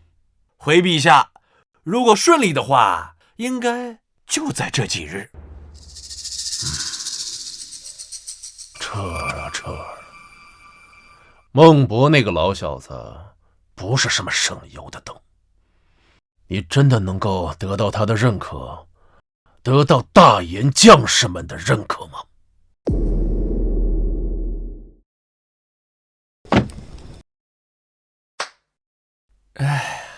这里就是北疆，父亲和30万大军就是在这样荒凉的地方与匈奴斗争的吗？是啊，大军也辛苦啊，军费开销这么大，还是直接消灭匈奴，一劳永逸的好啊。说的简单，要是真能做到，30万大军何须时时刻刻都扎在这里？所以我不就来了吗？这就是你说要交给爹的东西啊？究竟是什么？这个呀，是我们庄子里打造的东西，里面有马鞍呀、马蹄呀，各种。静儿，哎呀，静儿，我的静儿，爹，静儿，我的静儿啊！爹，哎呀，静儿，可想死爹了，快给爹看看瘦了没有啊！爹，我都想死你了，你都好久没有回过家了，静儿都怕爹忘了静儿的模样了。这怎么可能？爹就是忘了全天下，那也不能忘了我的静儿啊！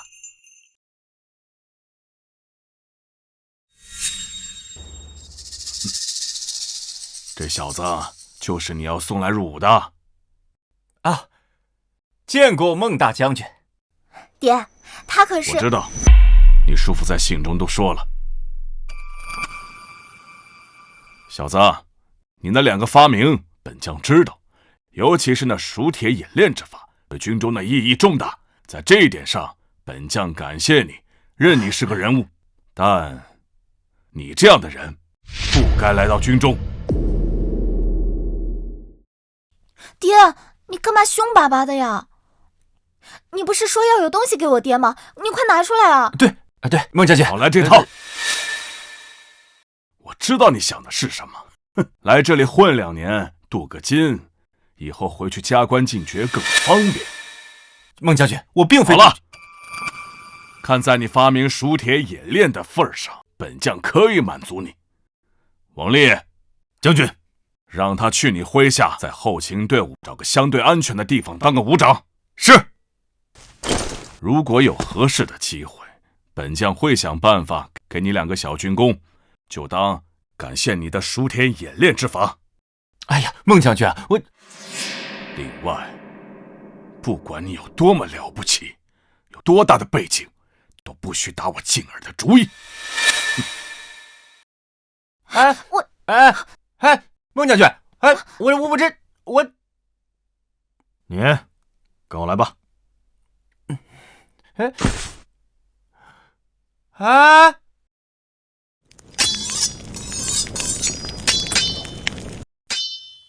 你确定要到这负责锻造的地方来吗？就这儿吧。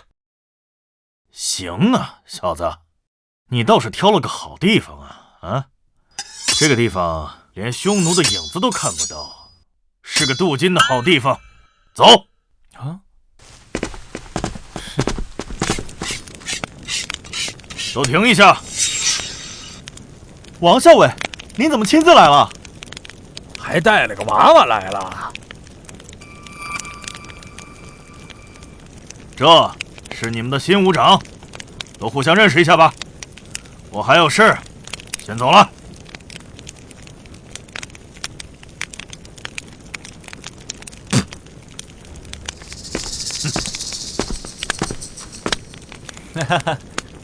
大家好，我叫秦彻，希望我们以后呢能合作快。看来在军营当中啊，哪怕只是后勤，想要收获人心，也并不是那么容易的。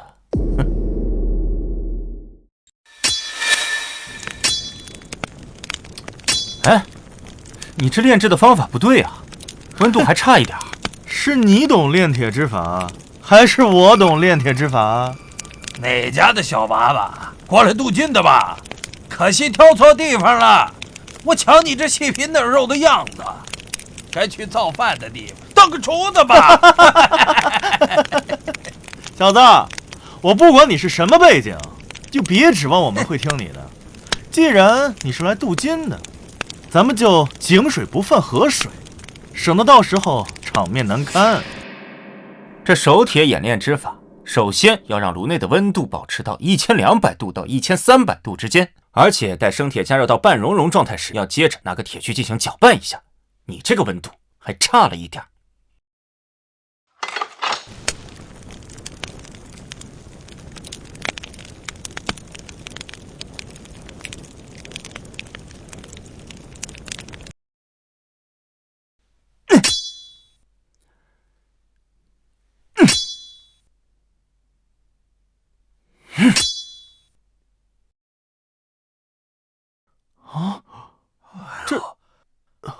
这确实不错呀，好像比老大练的还好。你看，难道你也会手铁演炼之法？这演炼之法就是我发明的。发明的是他呀！这你说什么？真的假的？什么？会吧？你是那个青年才俊大长脸啊？你所以是你懂铁炼之法，还是我懂啊？不信啊！是真的。好了，诸位啊，我来这里呢，并不是为了镀金，我来这里是要为大研军队做事，是来打匈奴的啊！只要诸位配合我，保准你们能拿下军功。我们不过就是负责锻造、维护将士们的武器装备，立什么功啊？就是啊，撑死了就是每年盘点的时候，上面给些奖赏嘛。是啊，对啊，对。来，什么？走。啊？什么这是？来，看好了啊，这些就是能让我们锻造坊立功的东西。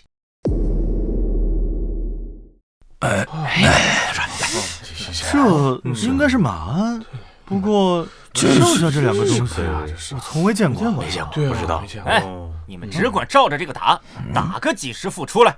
这个倒是简单，打个几十副也用不了小半天。是不难。是，就这些东西能让我们立功？你们尽管打造就是，到时候自然就会知道了。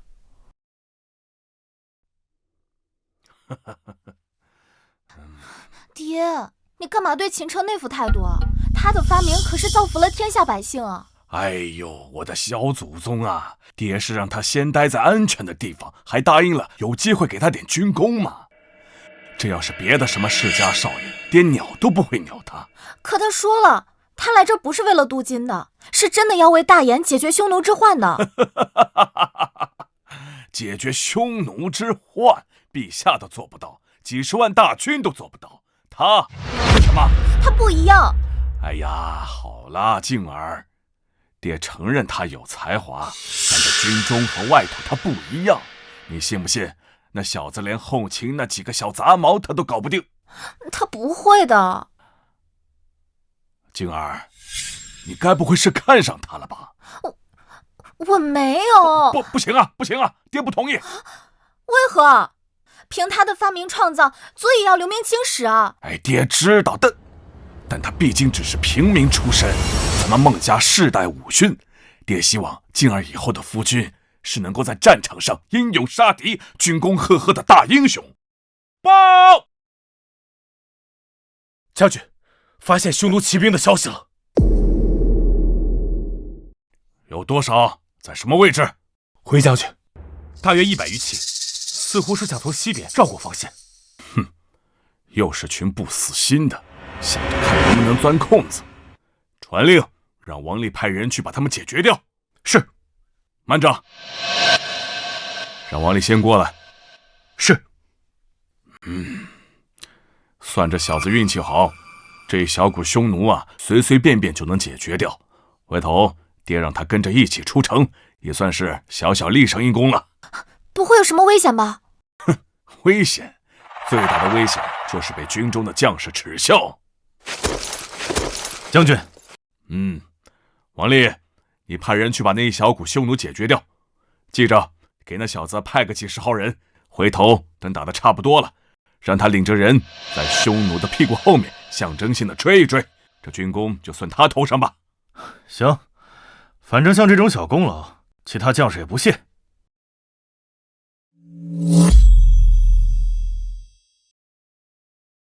可以啊，大长脸啊，你们手艺都很棒啊，而且也很速度啊。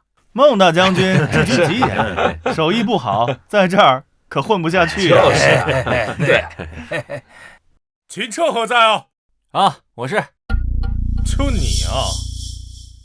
听着，王校尉有军令，让我带50个兄弟跟着你，一会儿去城外追击匈奴残兵。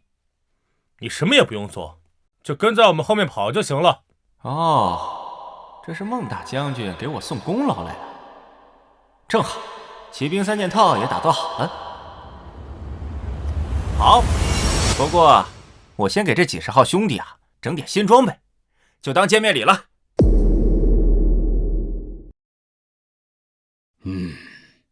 王丽，都安排好了吗？哎，将军放心，区100匈奴而已，我已命人往这个方向追赶了。待到此处，我便让那小子象征性的出去追一下。孟将军，这是又来镀金的富家公子了。希望那位公子不至于吓得从马上掉下去。既希望秦彻可以立下真正的军功，但又怕他有危险。哎呀，都怪这个坏小子，偏要来军队做什么呀？来了，驾车！这小股匈奴骑兵只是试探性能否绕过而已，并无心恋战，被发现便会逃跑的。哎呀，真可惜！要是能追上他们的话，定能轻轻松松全歼了这些混蛋。哎，没办法，论骑术确实不如匈奴啊。等等，怎么好像距离在缩小啊？王丽，你这支小队安排的都是什么人？就是普通的骑兵而已，我临时调过的50余骑。这不可能！难道是匈奴受过重伤，跑不快了？不是匈奴慢了，是我们的骑兵快了。是秦彻，一定是秦彻想的办法，让大燕的骑兵变得更快了。不可能，他才刚来1天，这骑兵的速度怎么可能跟他有关系呢？依旧是我大言的战马和骑兵，怎么会突然跑这么快？本将戍边这么多年，还从未见过大言的骑兵能够追上匈奴的骑兵。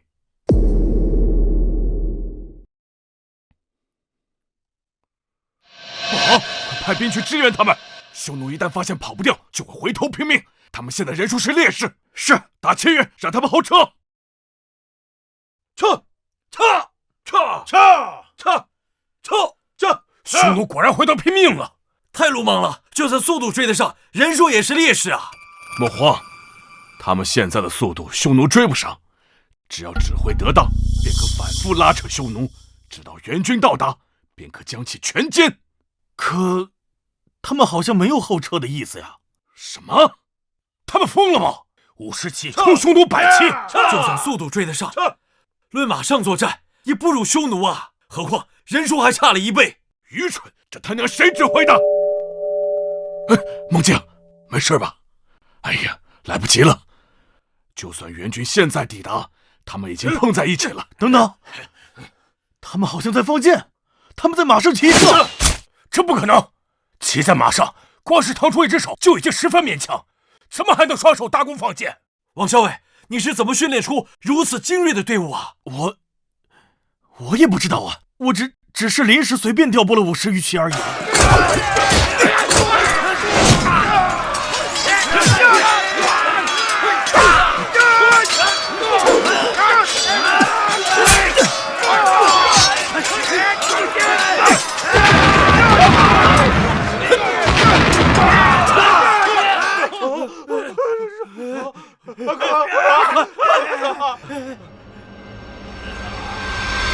大言50骑对冲匈奴100骑，全歼！秦将军，这马镫和马鞍竟然如此有效，不敢想象，竟然有一天能追上匈奴的骑兵，甚至腾出双手来战斗，还不从马上摔落，神了！这在整个备军的历史上都是从未有过的功绩。孟将军不得狠狠地奖赏我们？大家都别忘了，这都是谁的功劳？秦将军，秦将军，秦将军，秦将军，秦将军，秦将军，兄弟们，开旋！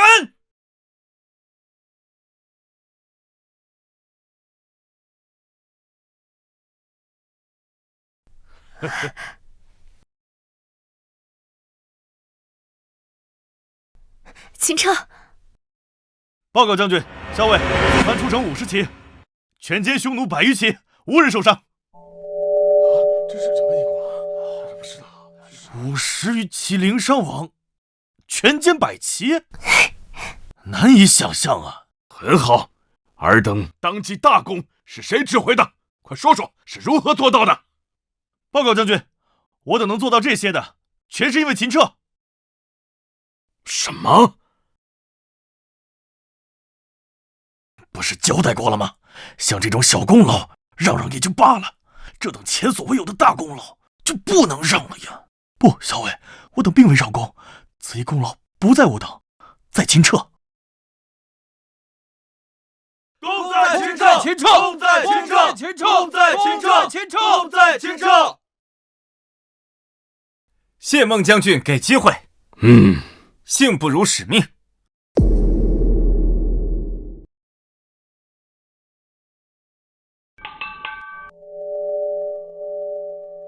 竟然靠着这几个小装备，就能让大燕骑兵的速度提升1截，还能腾出双手作战。这东西也是你发明的？那是自然。太好了，从此我大燕骑兵不再落于匈奴了。若匈奴再敢来犯，就不只是驱赶那么简单了，我们可以翻手打回去啊！我以为此人能发明出炼制熟铁之法，便已经是天纵奇才，没想到他竟然还能发明出这种直接改变战争格局的东西，进而这么相信他，不是没有道理。秦公子，本将先前对你的看法和态度郑重道歉。第一次见孟将军竟然会对一个晚辈认错。哎呀，孟将军，你这是干什么呀？再说了，咱们大家都是为了大燕的百姓啊！对，好一个为大燕百姓！孟将军，王校尉，这些装备啊，咱们还得尽快的打造，尽快的给咱们北军给装备上，不然只要见过一次，定能回去复制8、9不离10啊！哦，怪不得你们今天要将那队马队全歼啊！这要是跑了1、2个，那这马邓、马恩的妙处，不就被他们知道了吗？对呀，传令，全军所有工匠轮流倒班，歇人不歇炉，全力打造这马鞍、马镫、马蹄铁。诺。秦彻，此番你立了大功，这几样东西的价值远超数10万大军。本将现在任命你为军侯，统领整个北军的后勤生产锻造事宜。定不辱使命。孟将军，我有一事相求。哦，但说无妨。我想让将军修书一封，以大延北军大将军的身份，向陛下讨要一些东西。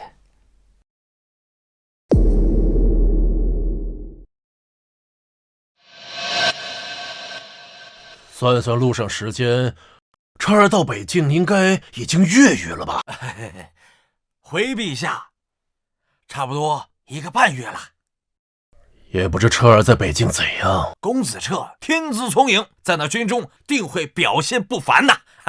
军中不比外面，他那点聪明才智在军中并非有用。是，朕对他的期望不高。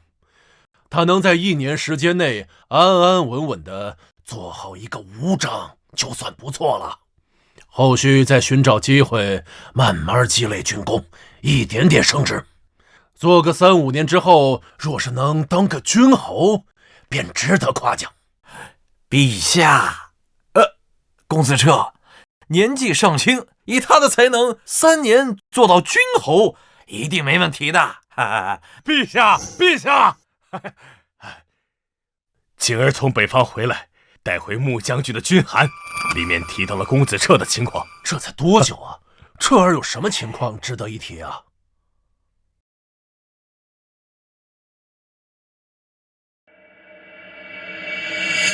孟坚，你该不会是将彻儿的身份透露给孟博了吧？臣不敢。景儿和孟将军绝对不知道公子彻的真实身份。莫非公子彻冲撞了孟将军？应该不至于吧？哼，难说。这小子时常没大没小的。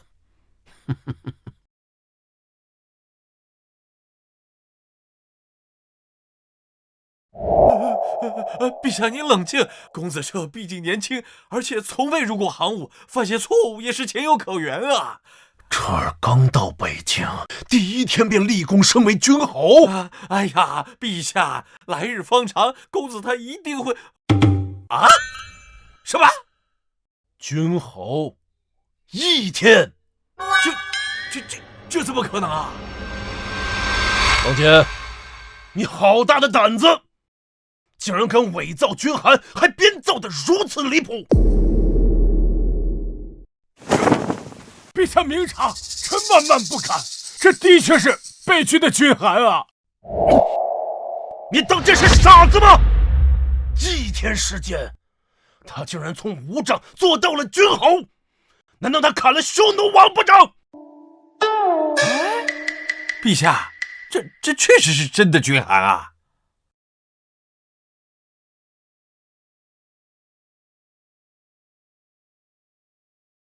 确实是真，这怎么可能？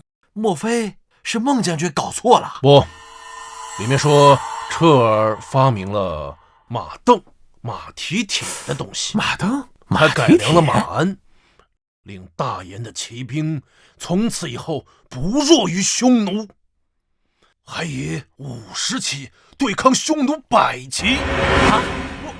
孟坚，不是少爷到了第1天就上战场了，有没有受伤啊？这写里写没写啊？50骑对抗100骑，零伤亡啊！不，全歼对方。陛下，就那么几个东西，有如此大的威力啊！陛下，静儿还说孟将军大为欣喜，直言或许从此以后大延和匈奴攻守之势一也。攻守之势异也，攻守之势异也。好，真的好彻啊！这是又给他父皇一个大大的惊喜呀！恭喜陛下，贺喜陛下！公子彻不仅擅长发明创造，在治国之上那更是胜过李相啊！如今在军队中也表现优异，实乃我大言之幸啊！有此龙子，我大言江山永固。好，好，好！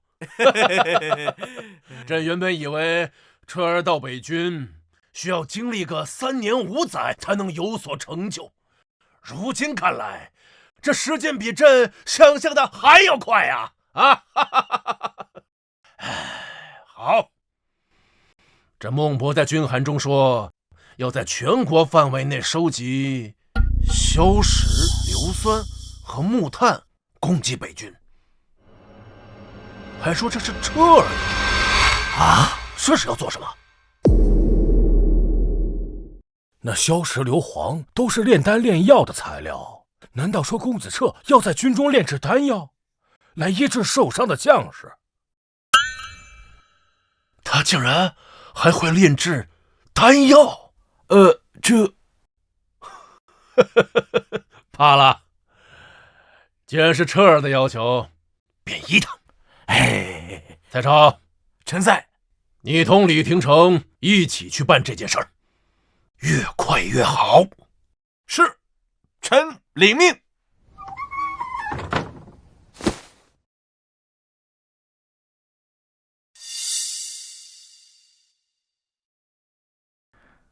殿下，近来陛下在小书房中议事的次数越来越多，可是从来没叫过您呢。还有您老师蔡大人，好像对您也是日渐疏远。那又能怎么样？父皇一定有他的考量，而且大皇子也同样未参与议政啊。殿下糊涂啊！陛下现在最关心的是北方战事，北军连战连捷，孟博的地位越来越高，而孟博和谁的关系更亲近啊？大皇子于说。堂兄，那我该怎么办？殿下，北军之所以连战连捷，是因为军中出现了一个奇人，只要除掉此人，对孟家、对北军都是一个巨大的打击啊！什么？一个人居然能对30万大军起到这么大的作用？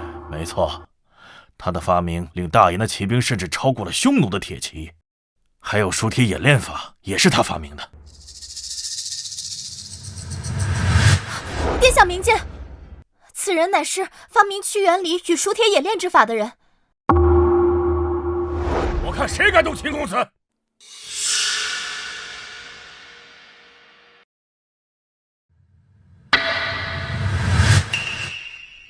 是他！看来殿下见过此人了。对，而且父皇带着蔡大人、李大人、孟大人一同出宫去找他。殿下，由此可见此人之重要啊！只要除掉此子，如断孟家一臂啊！那我该怎么办？堂兄，你可一定要帮帮我呀！啊！殿下莫慌，既然此人在军中，那我们借军中之人做些手脚，借匈奴的手斩杀此子。对，杀了他，一定要把他杀了，以绝后患。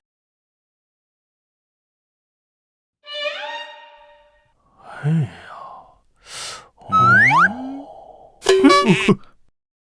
秦彻，这就是你所说的祸药？你让孟将军收集硝石、硫磺什么的，就是为了做这个？不错，这么小一个东西啊，里面加些碎铁片，足以炸伤半径10丈左右的敌人。10丈？10丈，就这么个小玩意儿？我不信。你个野猪，拼不了细糠的玩意儿！我跟你说，这玩意儿在你10丈之内爆炸，不说要你命，也要让你缺胳膊断腿。当真这么厉害啊？这是什么法术不成吗？哎呀，报！王校尉，探子侦查到10里外有200余骑匈奴，鬼鬼祟祟的在游走，不知道在做些什么。这些匈奴真是烦不胜烦！传令，调拨500骑出城，速速将其歼灭。去，是。来回来，记住，一定要全歼，不能让他们跑回去。是。等会儿，带些人跟你一块儿去，正好让你开开眼界。好吧，注意安全，走。殿下顶上的那个人要出城迎战了，你速速去通知匈奴大军前来埋伏。是。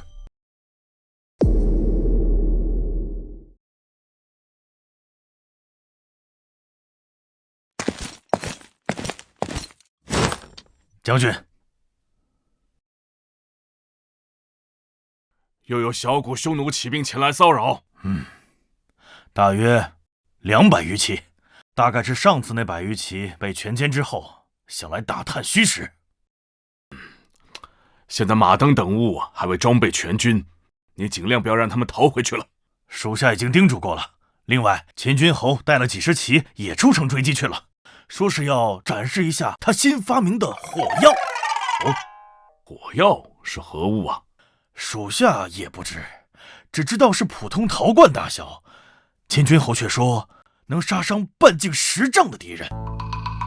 陶罐大小，杀伤10丈，哼！全天下怎么可能会有这样的东西？想要这么大范围的杀伤，只有投石炮投出的巨石。是啊，属下也觉得颇为离奇呀。若真有这种东西，再加上马镫之物，那荡平草原岂不是轻而易举吗？报！将军，城外20里发现匈奴大军埋伏，粗略估算约2000余骑。我们出城追击的队伍冲着那里去了。什么？自从装备熟铁冶炼的兵甲之后，匈奴就从未有过如此大规模的聚集了。现在不是考虑这个的时候。王立，你亲率已装备的马镫、马鞍的3000骑兵出城支援，快！是。将军，匈奴大军埋伏的位置太远，秦军侯那500骑怕是救不回来了。清澈，你才给大军带来那么大的惊喜，难道就要战死沙场了吗？哎！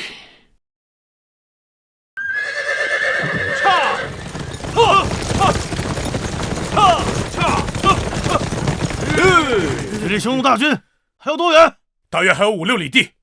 咱们派出的500骑怕是救不回来了。是啊，哪怕装备了马鞍马镫，可是500骑对2000骑也是毫无胜算。可惜了，秦军侯少年英杰，竟早早的牺牲了。打旗号，加速，全军进行军，快！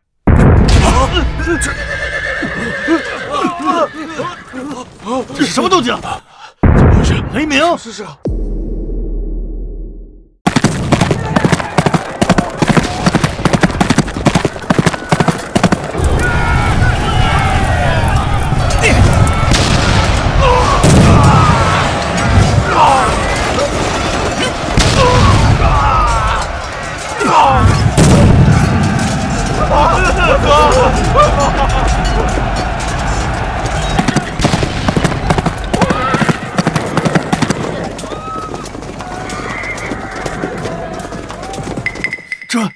这是什么情况？哟，老王，来的倒挺快啊！这是，这就是火药。这简直是神仙手段啊！这些陶罐怎么会爆炸？这是什么法术？这是有仙人相助了吗？仙人个屁呀！匈奴都要跑了，赶紧去追呀！哦，对，打旗号，追击残军匈奴，快走！撤！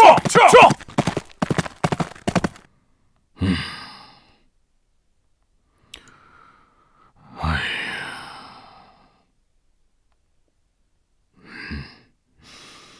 呀，那500骑怕是凶多吉少了，可惜了秦军侯少年英才呀。将军，将军，王烈，你也不要太难过，总有一天我们要杀进草原，把那些匈奴屠个干净，为秦君侯报仇。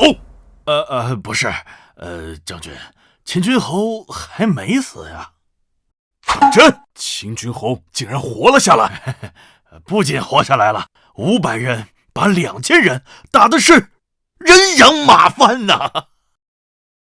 王烈，你听听你说的是什么屁话？500骑对着2000骑，哪怕是装备了马鞍、马镫等物，也绝无可能。属下没有胡言，句句属实啊，将军。秦君侯发明的火药声若雷鸣，能发出冲天火光，把那匈奴人炸的是肝胆俱裂，溃不成军呐！那火药竟有如此威力，千真万确。那秦君侯就像是天神下凡，能掌控雷电和烈焰。您是不知道啊，吓得匈奴大军中甚至有人当即跪地求饶，还以为是遭了天谴呢。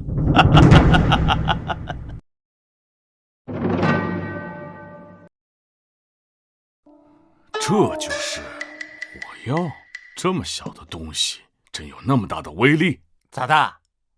那我给你试一个。不是，威力我亲眼所见，绝无半分虚假。如果在这儿炸了，那整个营帐都会被掀飞的呀！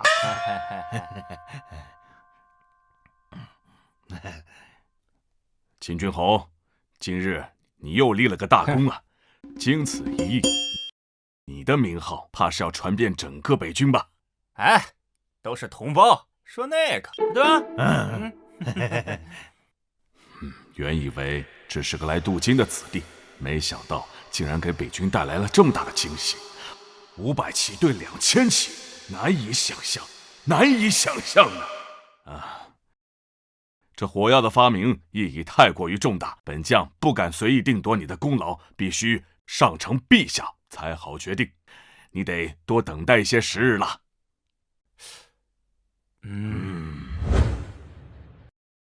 启禀陛下，有北军来的军函。哦，又有何事？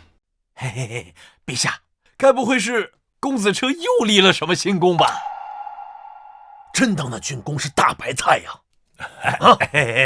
公子车的确立了大功，功劳之大，该如何奖赏孟将军都无法定，所以才上呈陛下。啊，不是什么军功，就连孟博这个镇北大将军他都定夺不了。火药声若雷鸣，火光冲天，方圆10丈之内非死即惨。啊，不是，依陛下所言，莫非是天上落雷？这是彻儿所发明的东西。什么？公子彻竟然发明出如此神仙般手段的东西来？函中还说，凭借此物，以500骑将匈奴2000骑打得溃不成军。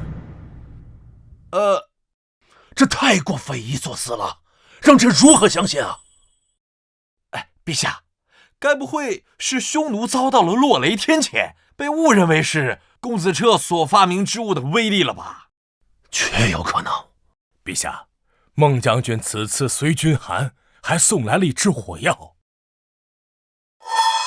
说陛下一试便知。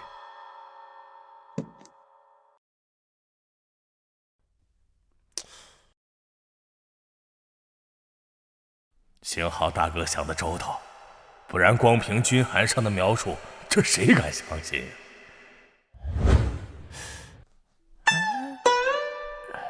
这么小，此物该如何使用啊？用火折子点燃陶罐上的引信，远远抛出去便可。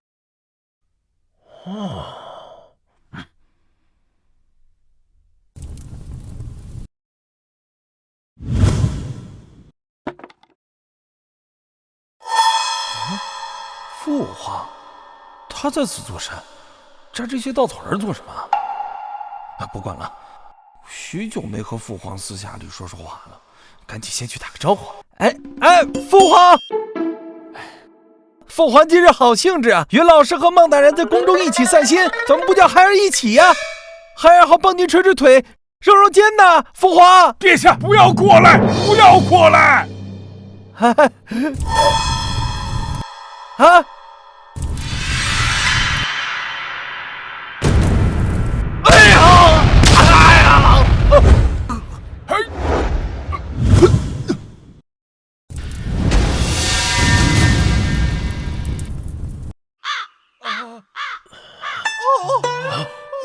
竟有如此大的威力！哎呀，神兵显灵，一定是神兵显灵了呀！殿下，你没事吧？有人要行刺本皇子，禁军！御医！胡儿刚才距离那火药有14、15丈远，竟也被掀翻。行了，不就是摔了一跤，破了点皮儿吗？冒冒失失，还有半分皇子的样子吗？父皇竟然不问我有没有受伤，还有这副态度对我，哼！相比于彻儿，胡儿当真是烂泥扶不上墙。彻儿说的没错，若真是让这种人继位，大言怕是真的完了。蔡少，臣在。带他去找御医，别在这丢人现眼。诺。哎呦，不！公子快起来！父皇，这不明摆着有人在宫中要谋害孩儿吗？你都不管吗？蠢货，眼光比盘子还浅。这些年，你可也为大言做过半分功绩，有何谋害的价值？蔡少，赶快给他带走！是，快走！殿下走吧，殿下。走了。每当朕以为彻儿不能再做得更好的时候，他却总会再给朕出乎意料的惊喜。这火药足以改变天下格局。陛下，先前公子彻所讨要的硫磺、硝石等，就是为了制造这火药。依公子彻所言，这火药造价并不昂贵，完全可以大批量的生产。大批量生产？那再加上马镫等物，岂不是说，依孟将军所言，或可永绝匈奴之患？永绝匈奴之患！没错，陛下。孟将军说，马镫之物已经全军装备，火药也在大规模的生产。公子彻还改造了军弩，称之为神臂弩，威力更大，操作更简单。现在我北军铁骑已远胜匈奴，永绝匈奴之患！永绝匈奴之患！匈奴为患多年，我大言不得不增加更多的人力财力，驻扎大军，修建长城，负担极重。没想到啊，朕在有生之年竟然能看到永绝匈奴之患。请陛下下诏。好，封孟博为征北大将军，北军改为征北军，不日开拔，永绝匈奴之患。封前彻为校尉，统兵2000。陛下圣明。等彻儿回来后，朕要昭告天下，他是朕的儿子，他也将会是大言的太子。哎呀，轻点，你这个蠢货，信不信本王杀了你啊？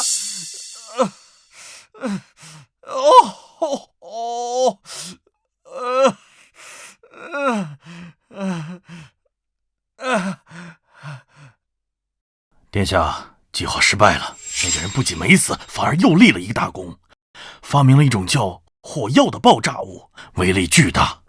有这小子在，孟家的势力怕是越来越大呀。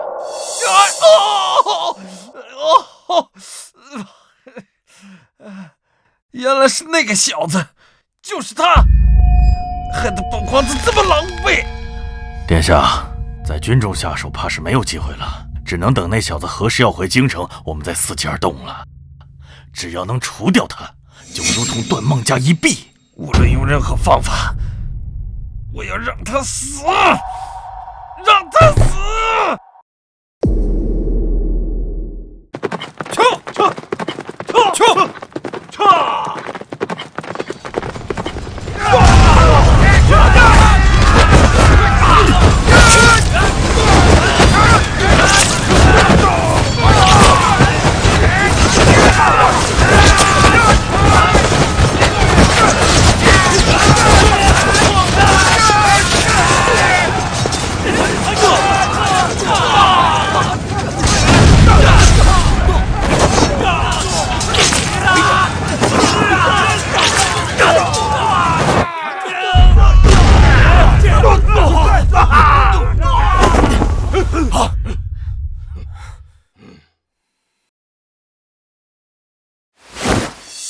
你就是匈奴王？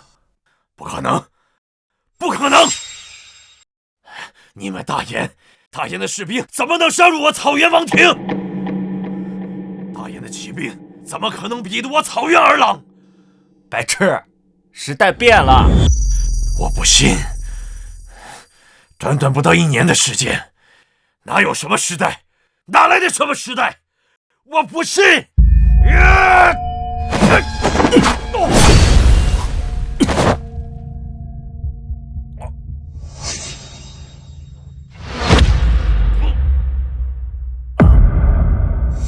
我就是时代！秦撤！秦撤！秦撤！秦撤！秦撤！秦撤！秦撤！秦将军好！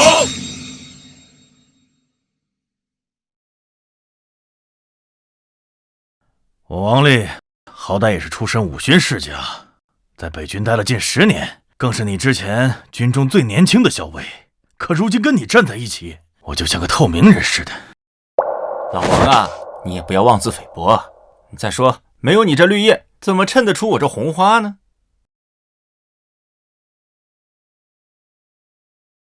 你们来了。孟将军，秦撤啊，秦撤！本将真是想不到，你的到来居然会带来如此巨大的改变。直到今天，本将仿佛跟做梦一般。是啊，这谁能想到，拖累我们这么多年的匈奴，不到1年的时间灰飞烟灭了。而且啊，大燕的版图扩大了许多呀。哎，这才哪跟哪儿啊！以后啊，全世界只有一个大燕。好了，本将还得待在北疆收尾，你们早点上路吧。秦撤这军功，等你们回到京城后，让陛下亲自给你册封。孟将军告辞。那个，回去之后，帮我多照看点静儿。嗯？你发明了马镫、火药、神臂弩，又是第一个踏破匈奴王庭、斩首匈奴王的，这功劳恐怕陛下是直接给你封个侯了吧？哼，功名于我如浮云，只不过都是为了全天下百姓。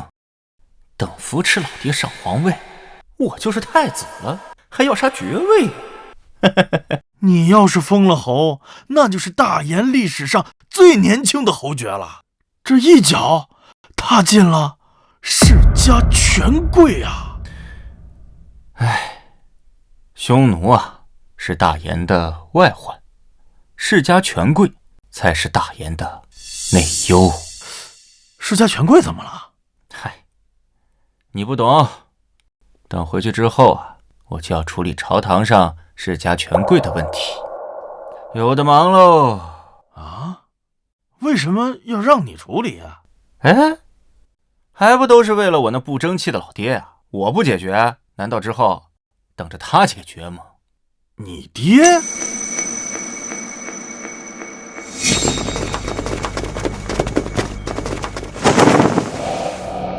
侧射！上！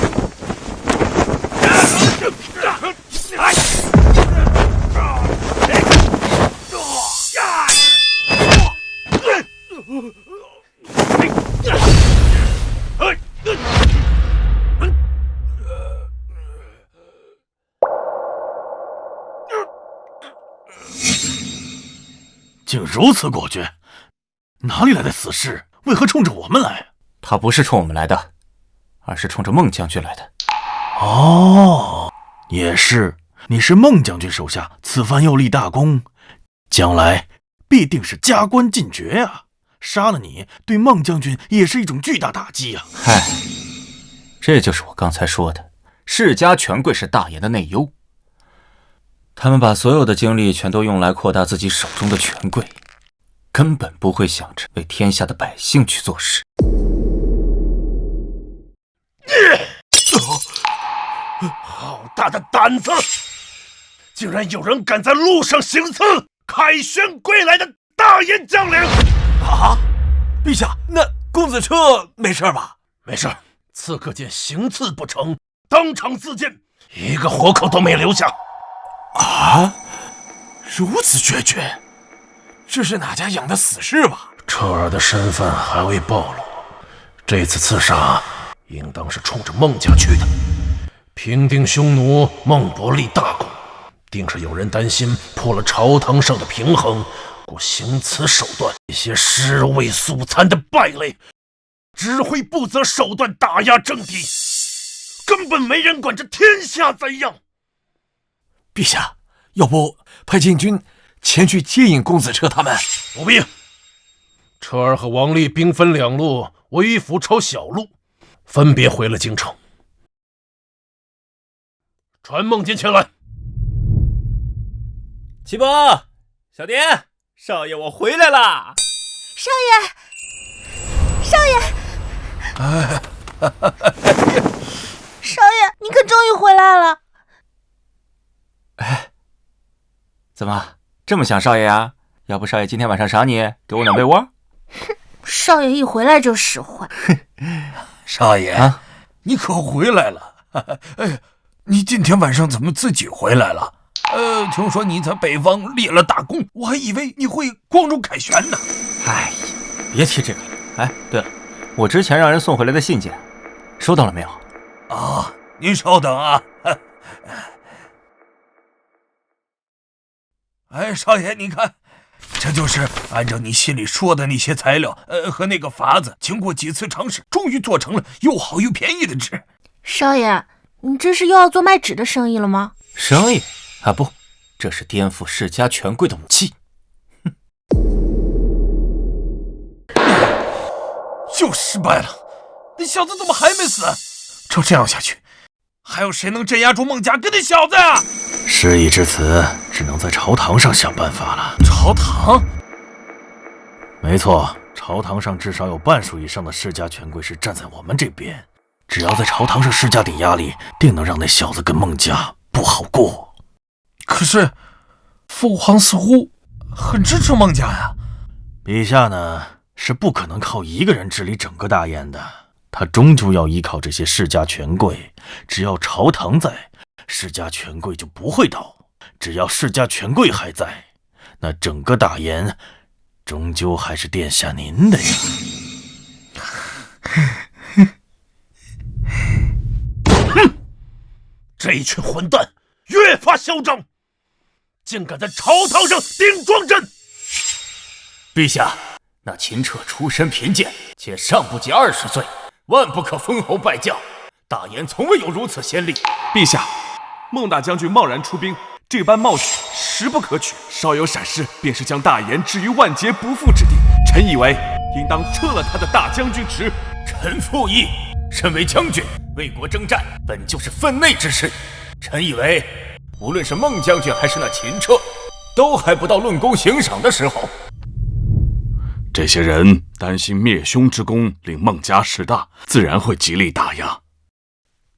陛下明鉴，我孟家一心为国，绝没有别的想法。朕以为，大燕最大的敌人是匈奴，灭了匈奴，朕才越来越清楚，大燕的心头之患不在外边，而在这朝堂之上，就在这群京城世家当中。匈奴可灭，世家难除啊！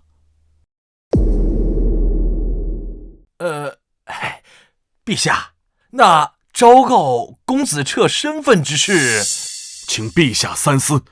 若此时公布，必然会引起那些世家权贵更猛烈的攻击。孟坚，给彻儿安排新宅了吗？回陛下，昨晚已连夜将公子彻接回城中的新宅之中。离孟府不远，臣已安排了孟宅的卫兵保卫公子彻的安全。住在城中，总会要安全些。李定成、蔡超，臣在。你二人带朕去看看他，探探他对于封赏一事的口风。是。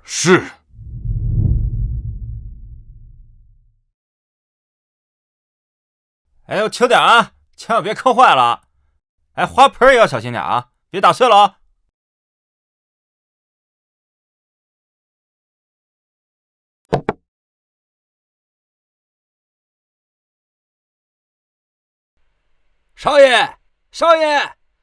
少爷，我们来给你道喜了。哎呀，哎呦喂！来，恭喜少爷，获陛下赏赐。这大宅子呀，真是气派呀！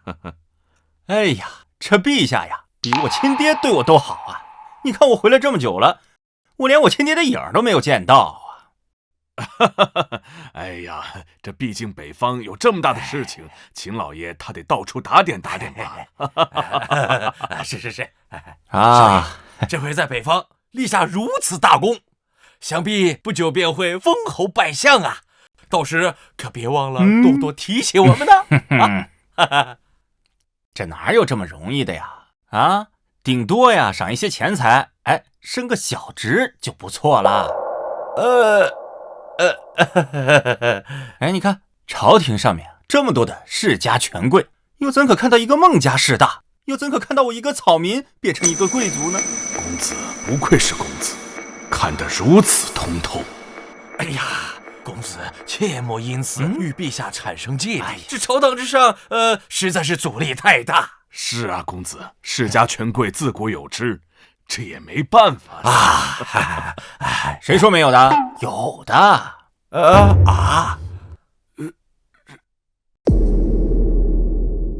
哎呀，公子莫要说笑了。这自古以来，世家权贵便是朝堂的一部分嘛，怎么能说除掉便能除掉呢？是啊，公子还是小瞧了世家权贵的能量啊。不过也难怪，毕竟公子啊，从来没有接触过朝堂啊。是。那公子好生休息，我俩还有要事要忙，先行告辞了。先行告辞啊！不送啊！目光短浅哟，这世家根基啊，在垄断知识，从而垄断官位。只要降低知识传播的成本，自然就会动摇世家根基。少爷，我给几家售卖纸笔的商家送了样品，您做的纸张品质更好，成本更低，一定畅销啊！好，启博，你告诉他们，我要纸张卖到现金5倍的价格啊！5倍？少爷，您不是说这造纸术不是为赚钱吗？哎呀，我不赚穷人的钱，这纸张的生意都是那些世家权贵在，他们害少爷我的封赏没了，我不得在他们身上收点利息吗？少爷这是想坑权贵。只是咱们的纸虽好，但也没好到5倍的价格呀。这权贵会买吗？山人自有妙计。还是堂兄有手段啊！不管是孟家还是那小子，到最后都没有捞到太大的封赏。意料之中罢了。陛下呢，是不可能不顾虑这些世家们的意志的。我听说那个叫秦彻的小子，正在满大街的推销他做的纸张呢。商人终究是商人，下贱。我已经叮嘱了所有做纸张生意的世家，包括自家的商行，都不会进他一张纸。他敢把纸张卖那么贵，我就让他一张都卖不出去。好，大人不好了！京城的纸张这几天忽然卖断了货，朱家的商行已经在偷偷的从那个秦城那儿进货了。怎么可能啊？这纸张的需求向来不高，怎么会卖到货的呢？这段时间，坊间出现了一部叫做《西游记》的传说故事，人们看入了迷，纷纷要买纸誊钞。一时间，整个京城的纸价飞涨，如今价格已经翻了10倍有余啊！一部传说故事怎么会如此夸张呢？一点也不夸张啊，大人！朱家的商行这2天已经赚得盆满钵满了，咱家要是再不跟上，这钱恐怕都要让他们给赚完了呀！堂兄，你赶快想办法制止啊！可千万别让那小子赚钱啊！怎么制止啊？这断人财路如同杀人父母啊！通知下去，让咱们的商行也去进货，他有多少进多少，不用考虑价格。是，快去！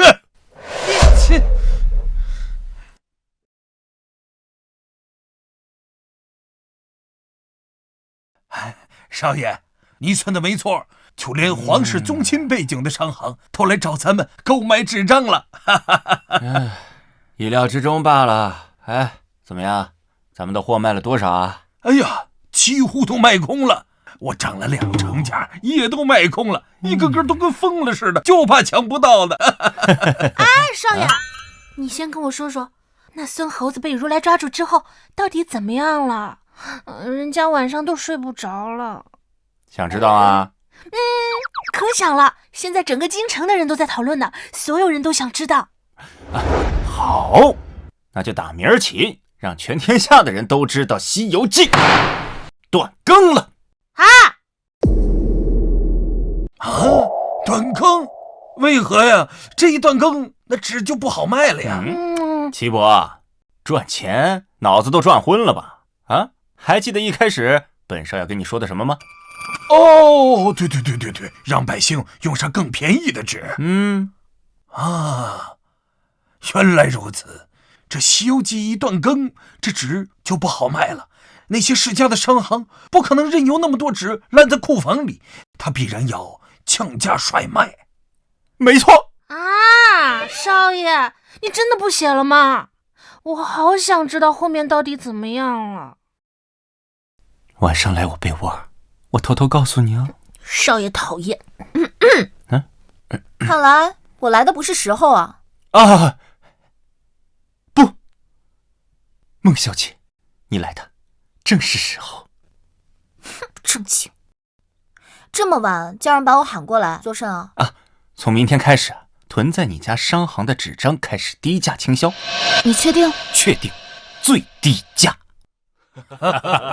来，干杯！干！哎呀，这一波纸张价格疯涨，好歹是让咱们赶上了。我可是囤了12万两银子的货呀，不知诸位怎么样啊？哎呀，还是你们下手快呀！我只囤到了7万两，恐怕呀赚不了许多喽。哎，这就得怨秦大人了。要不是他叮嘱别进那小子的货，怎么会进货慢了呢？哎呀，我也没想到这纸张的价格会如此疯涨。我在这儿呢，自罚一杯，给大家赔个不是。无妨。反正现在整个京城所有的纸张都在咱们手里，那还怕赚不着钱吗？来喝酒，来，喝，不好了，大人，不好了，大人，不好了，纸价崩盘了。价格是原来的1%都没有。什么？这纸张的价格一直在疯涨，怎么会突然间崩盘呢？怎么回事啊？之前写《西游记》的那个人说，这本书不写了，人们不再誊抄，这纸自然也就卖不出去了。糟了，我可是囤了12万两银子的货，不行，我得赶紧脱手。来人，降价出售！你不能降价，你要降，大家就都完了呀！不降我还能怎么办？难道我要眼睁睁的看着我那12万两银子的货烂在库房里吗？传令下去，所有纸张5折出售。3折，我们家3折，赶紧出手！快走！是大人，完了，全都完了呀！秦彻，是你逼我的。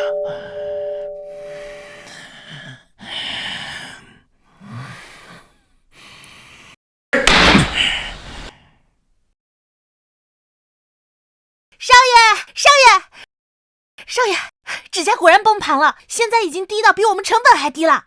好，静儿，快去外面收纸，就这个价格，有多少就收多少回来。你又全部收回来干什么？印刷，齐伯，雕版都刻好了吗？都准备好了，只要纸张一到，立刻就可以印刷了。好，印刷是什么？廉价的纸张再加上印刷术，就能让全天下的知识冲破世家的垄断。你要印什么？法家典籍、农耕之法、锻造之术？不是造纸术和印刷术，这2样技术就是斩破世家根基的一把利剑，而我要将其公之于天下。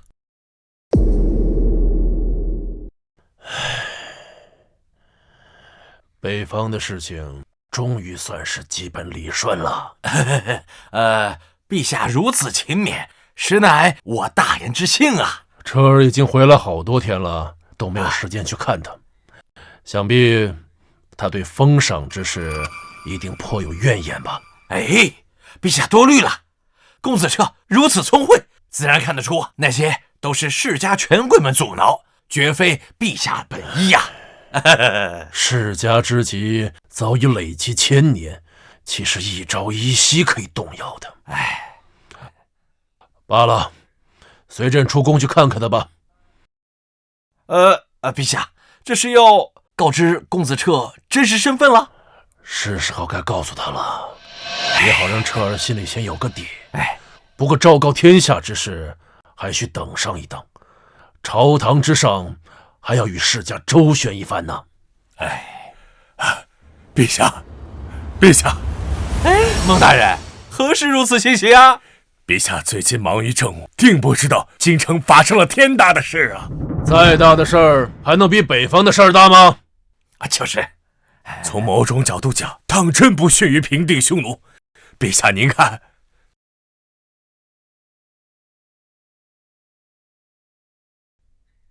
这种纸张头一回见，竟然比宫中的还要好上几分。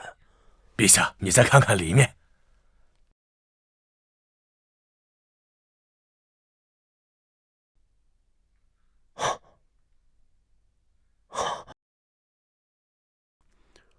竟然有成本如此低廉的造纸之术，还有效率胜过腾超100倍的印刷之术。有了这2种技术，天下百姓皆可读书学习了。据公子彻所言，这2项技术便是斩向世家根基的2柄利剑。你是说，这也是彻儿弄出来的啊？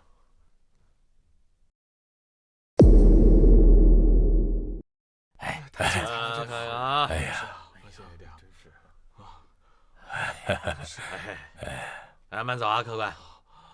这文字还真是……陛下，万万没想到啊！彻儿刚从北方回来没几日，竟然又弄出了这么大的事情。是啊，陛下，真不敢想象，这有朝一日，全城最普通的百姓都能用上这么好的纸张。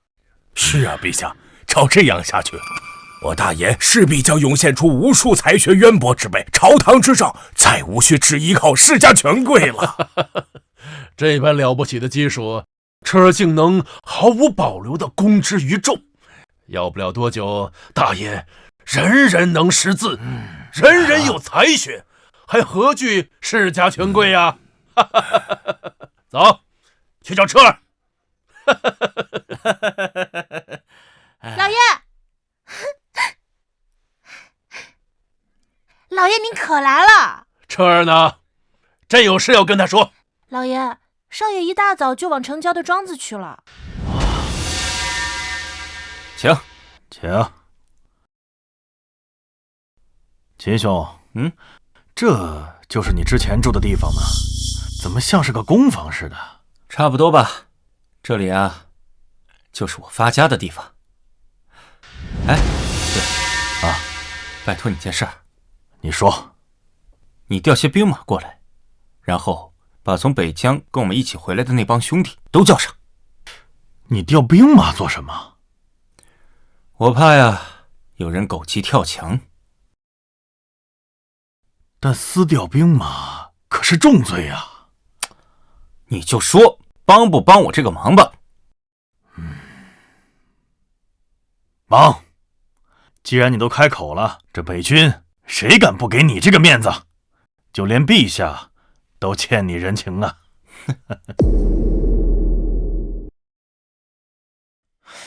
秦城，你到底是怎么搞的？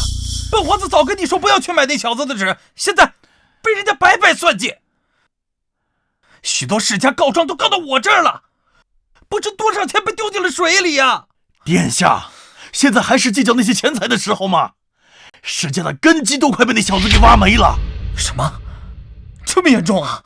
那小子好恶毒的手段，照这样下去，不出20年，朝堂上的世家就会变成无根之水，到时候没人支持你继位了。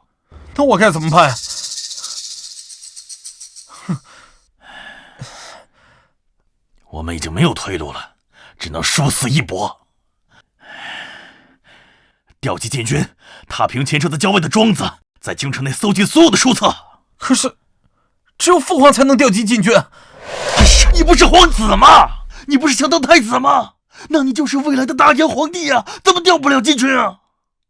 你要是再优柔寡断，你这辈子都别想。我没有兵符啊！没有我们可以造啊！造？连你老师都不管你了，你还想依靠谁呀？这次你要不狠下心来，这辈子没机会当太子了。好，我干。这写的真有意思啊！我看看你的，都上瘾了，好看啊！哎呦，这怎么回事啊？啊，怎么了？陛下有令，这庄子内违法制造、传播禁书，所有人交出禁书，束手就擒。我乃大燕北军校尉秦彻，是谁敢胡乱造谣啊？他可是大名鼎鼎的秦校尉啊！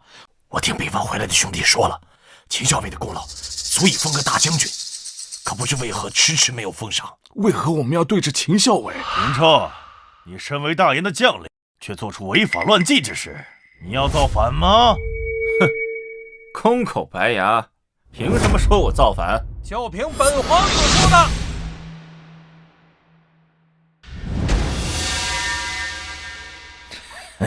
吾乃大燕皇子，此人在军中勾结匈奴，传播禁书，已是死罪。本皇子亲征讨贼，所有人全部退下。秦先生他发明了屈原礼、收天演练法，是他让我们吃饱了饭，他不可能是什么罪人。就是啊，不可能。若不是秦先生平定了匈奴，我的丈夫和孩儿现在还在北方服劳役修长城。说的没错呀，秦先生就是我家的大恩人。秦先生现在又改良造纸术，发明印刷术，是他让我们普通人都能看上书册。他分明是大燕的大英雄。对，大英雄，大英雄，反了，都反了，都给本皇子杀光，将这些逆反之贼全部杀光，快呀！谁敢屠我大燕百姓？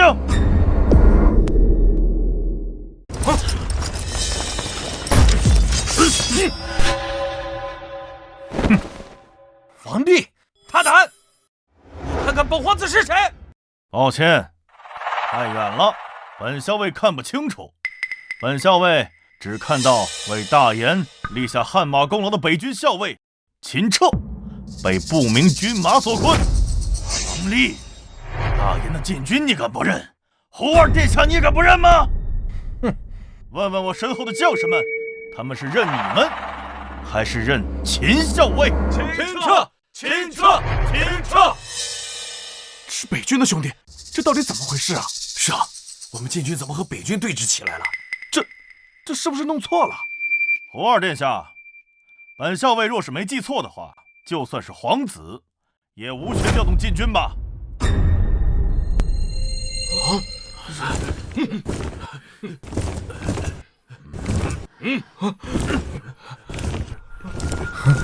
谁说殿下没有权利的？陛下的诏书在此。诏书这陛下诏书，快跪下跪下！你什么时候？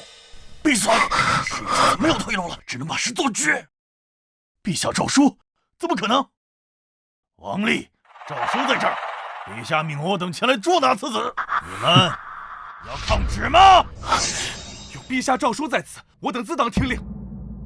可是陛下为何要对秦校尉动手啊？不知道，咱们不能违抗军令。王丽，还有所有北军将士们，陛下的诏书在此，怎么会这样？你们胆敢违抗，那便是死罪！你们胆敢违抗，那便是死罪！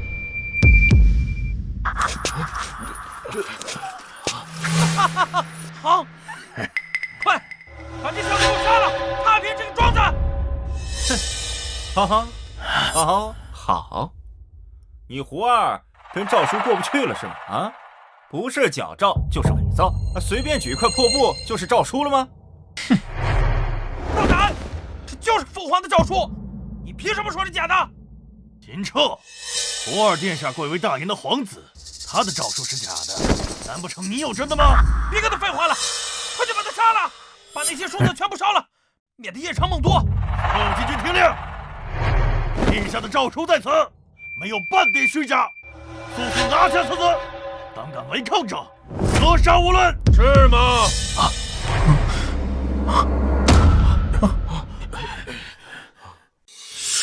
陛下，父皇。哎呀，爹，你这种时候你冒出来干什么？你不看看场合呀你！这儿，今日便让你重新认识一下为父。什么出息呀？这让你装的。少爷，你就相信老爷啊！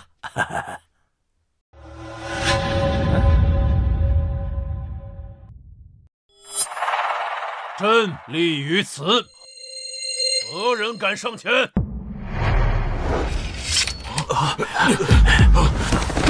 参见陛下！参见陛下！啊，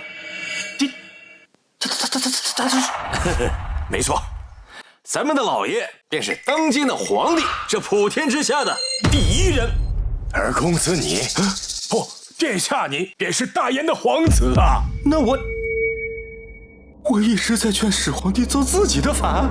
父皇孩儿错了，父皇，孩儿也是一时糊涂，父皇，都是秦城蛊惑孩儿的，父皇。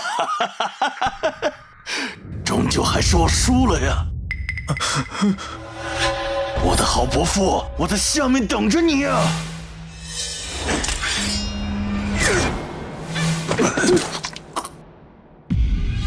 父皇，孩儿错了，父皇原谅孩儿吧，父皇，孩儿以后一定听话，再给孩儿一次机会吧，父皇，再一次机会。太让父皇失望了。来人，是将胡儿下入天牢，等候发落。父皇，为什么？就为了那个小子吗？父皇，我可是你的亲生儿子呀，父皇，你不认我了吗？啊？那朕今日就昭告天下，秦彻乃朕的子嗣，是朕流落在宫外的皇子，同样是大燕的皇子，同样拥有大燕储君的资格。见过彻皇子，见过彻皇子，见过彻皇子。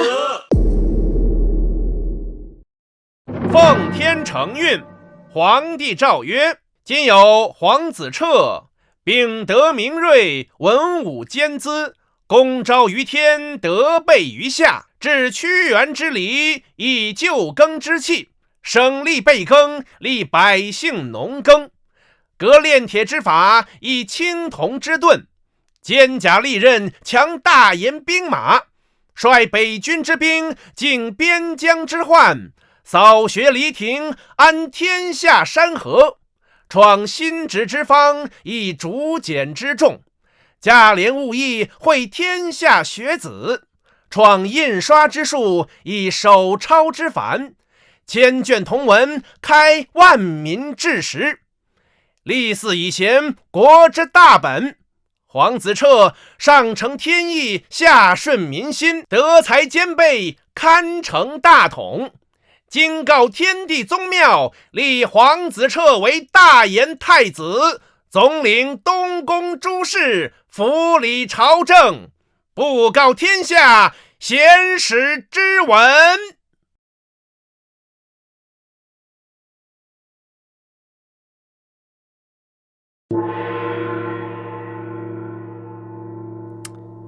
老天，你真是的，整这出你早点告诉我呀！早点告诉你，你还能拿出那么多好东西来吗？诸位，朕今日立黄子彻为大言太子，令所谓正家而天下定，大将军孟博国之柱石，其女孟氏敬真敬贤淑，朕今赐婚太子彻与孟敬，册孟敬为太子妃，则即日成婚。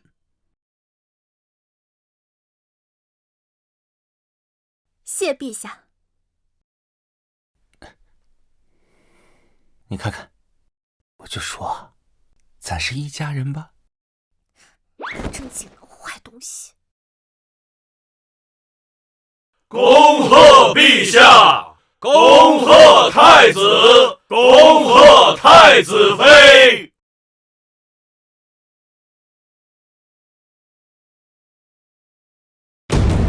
这儿，如今身为大言太子了，还有没有什么新鲜东西能给朕看看的？哎呀，老爹，你要早说你就是祖龙的话，我早拿出来了。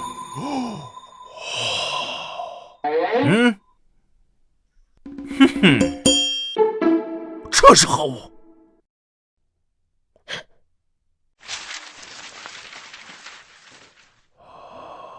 世界地图。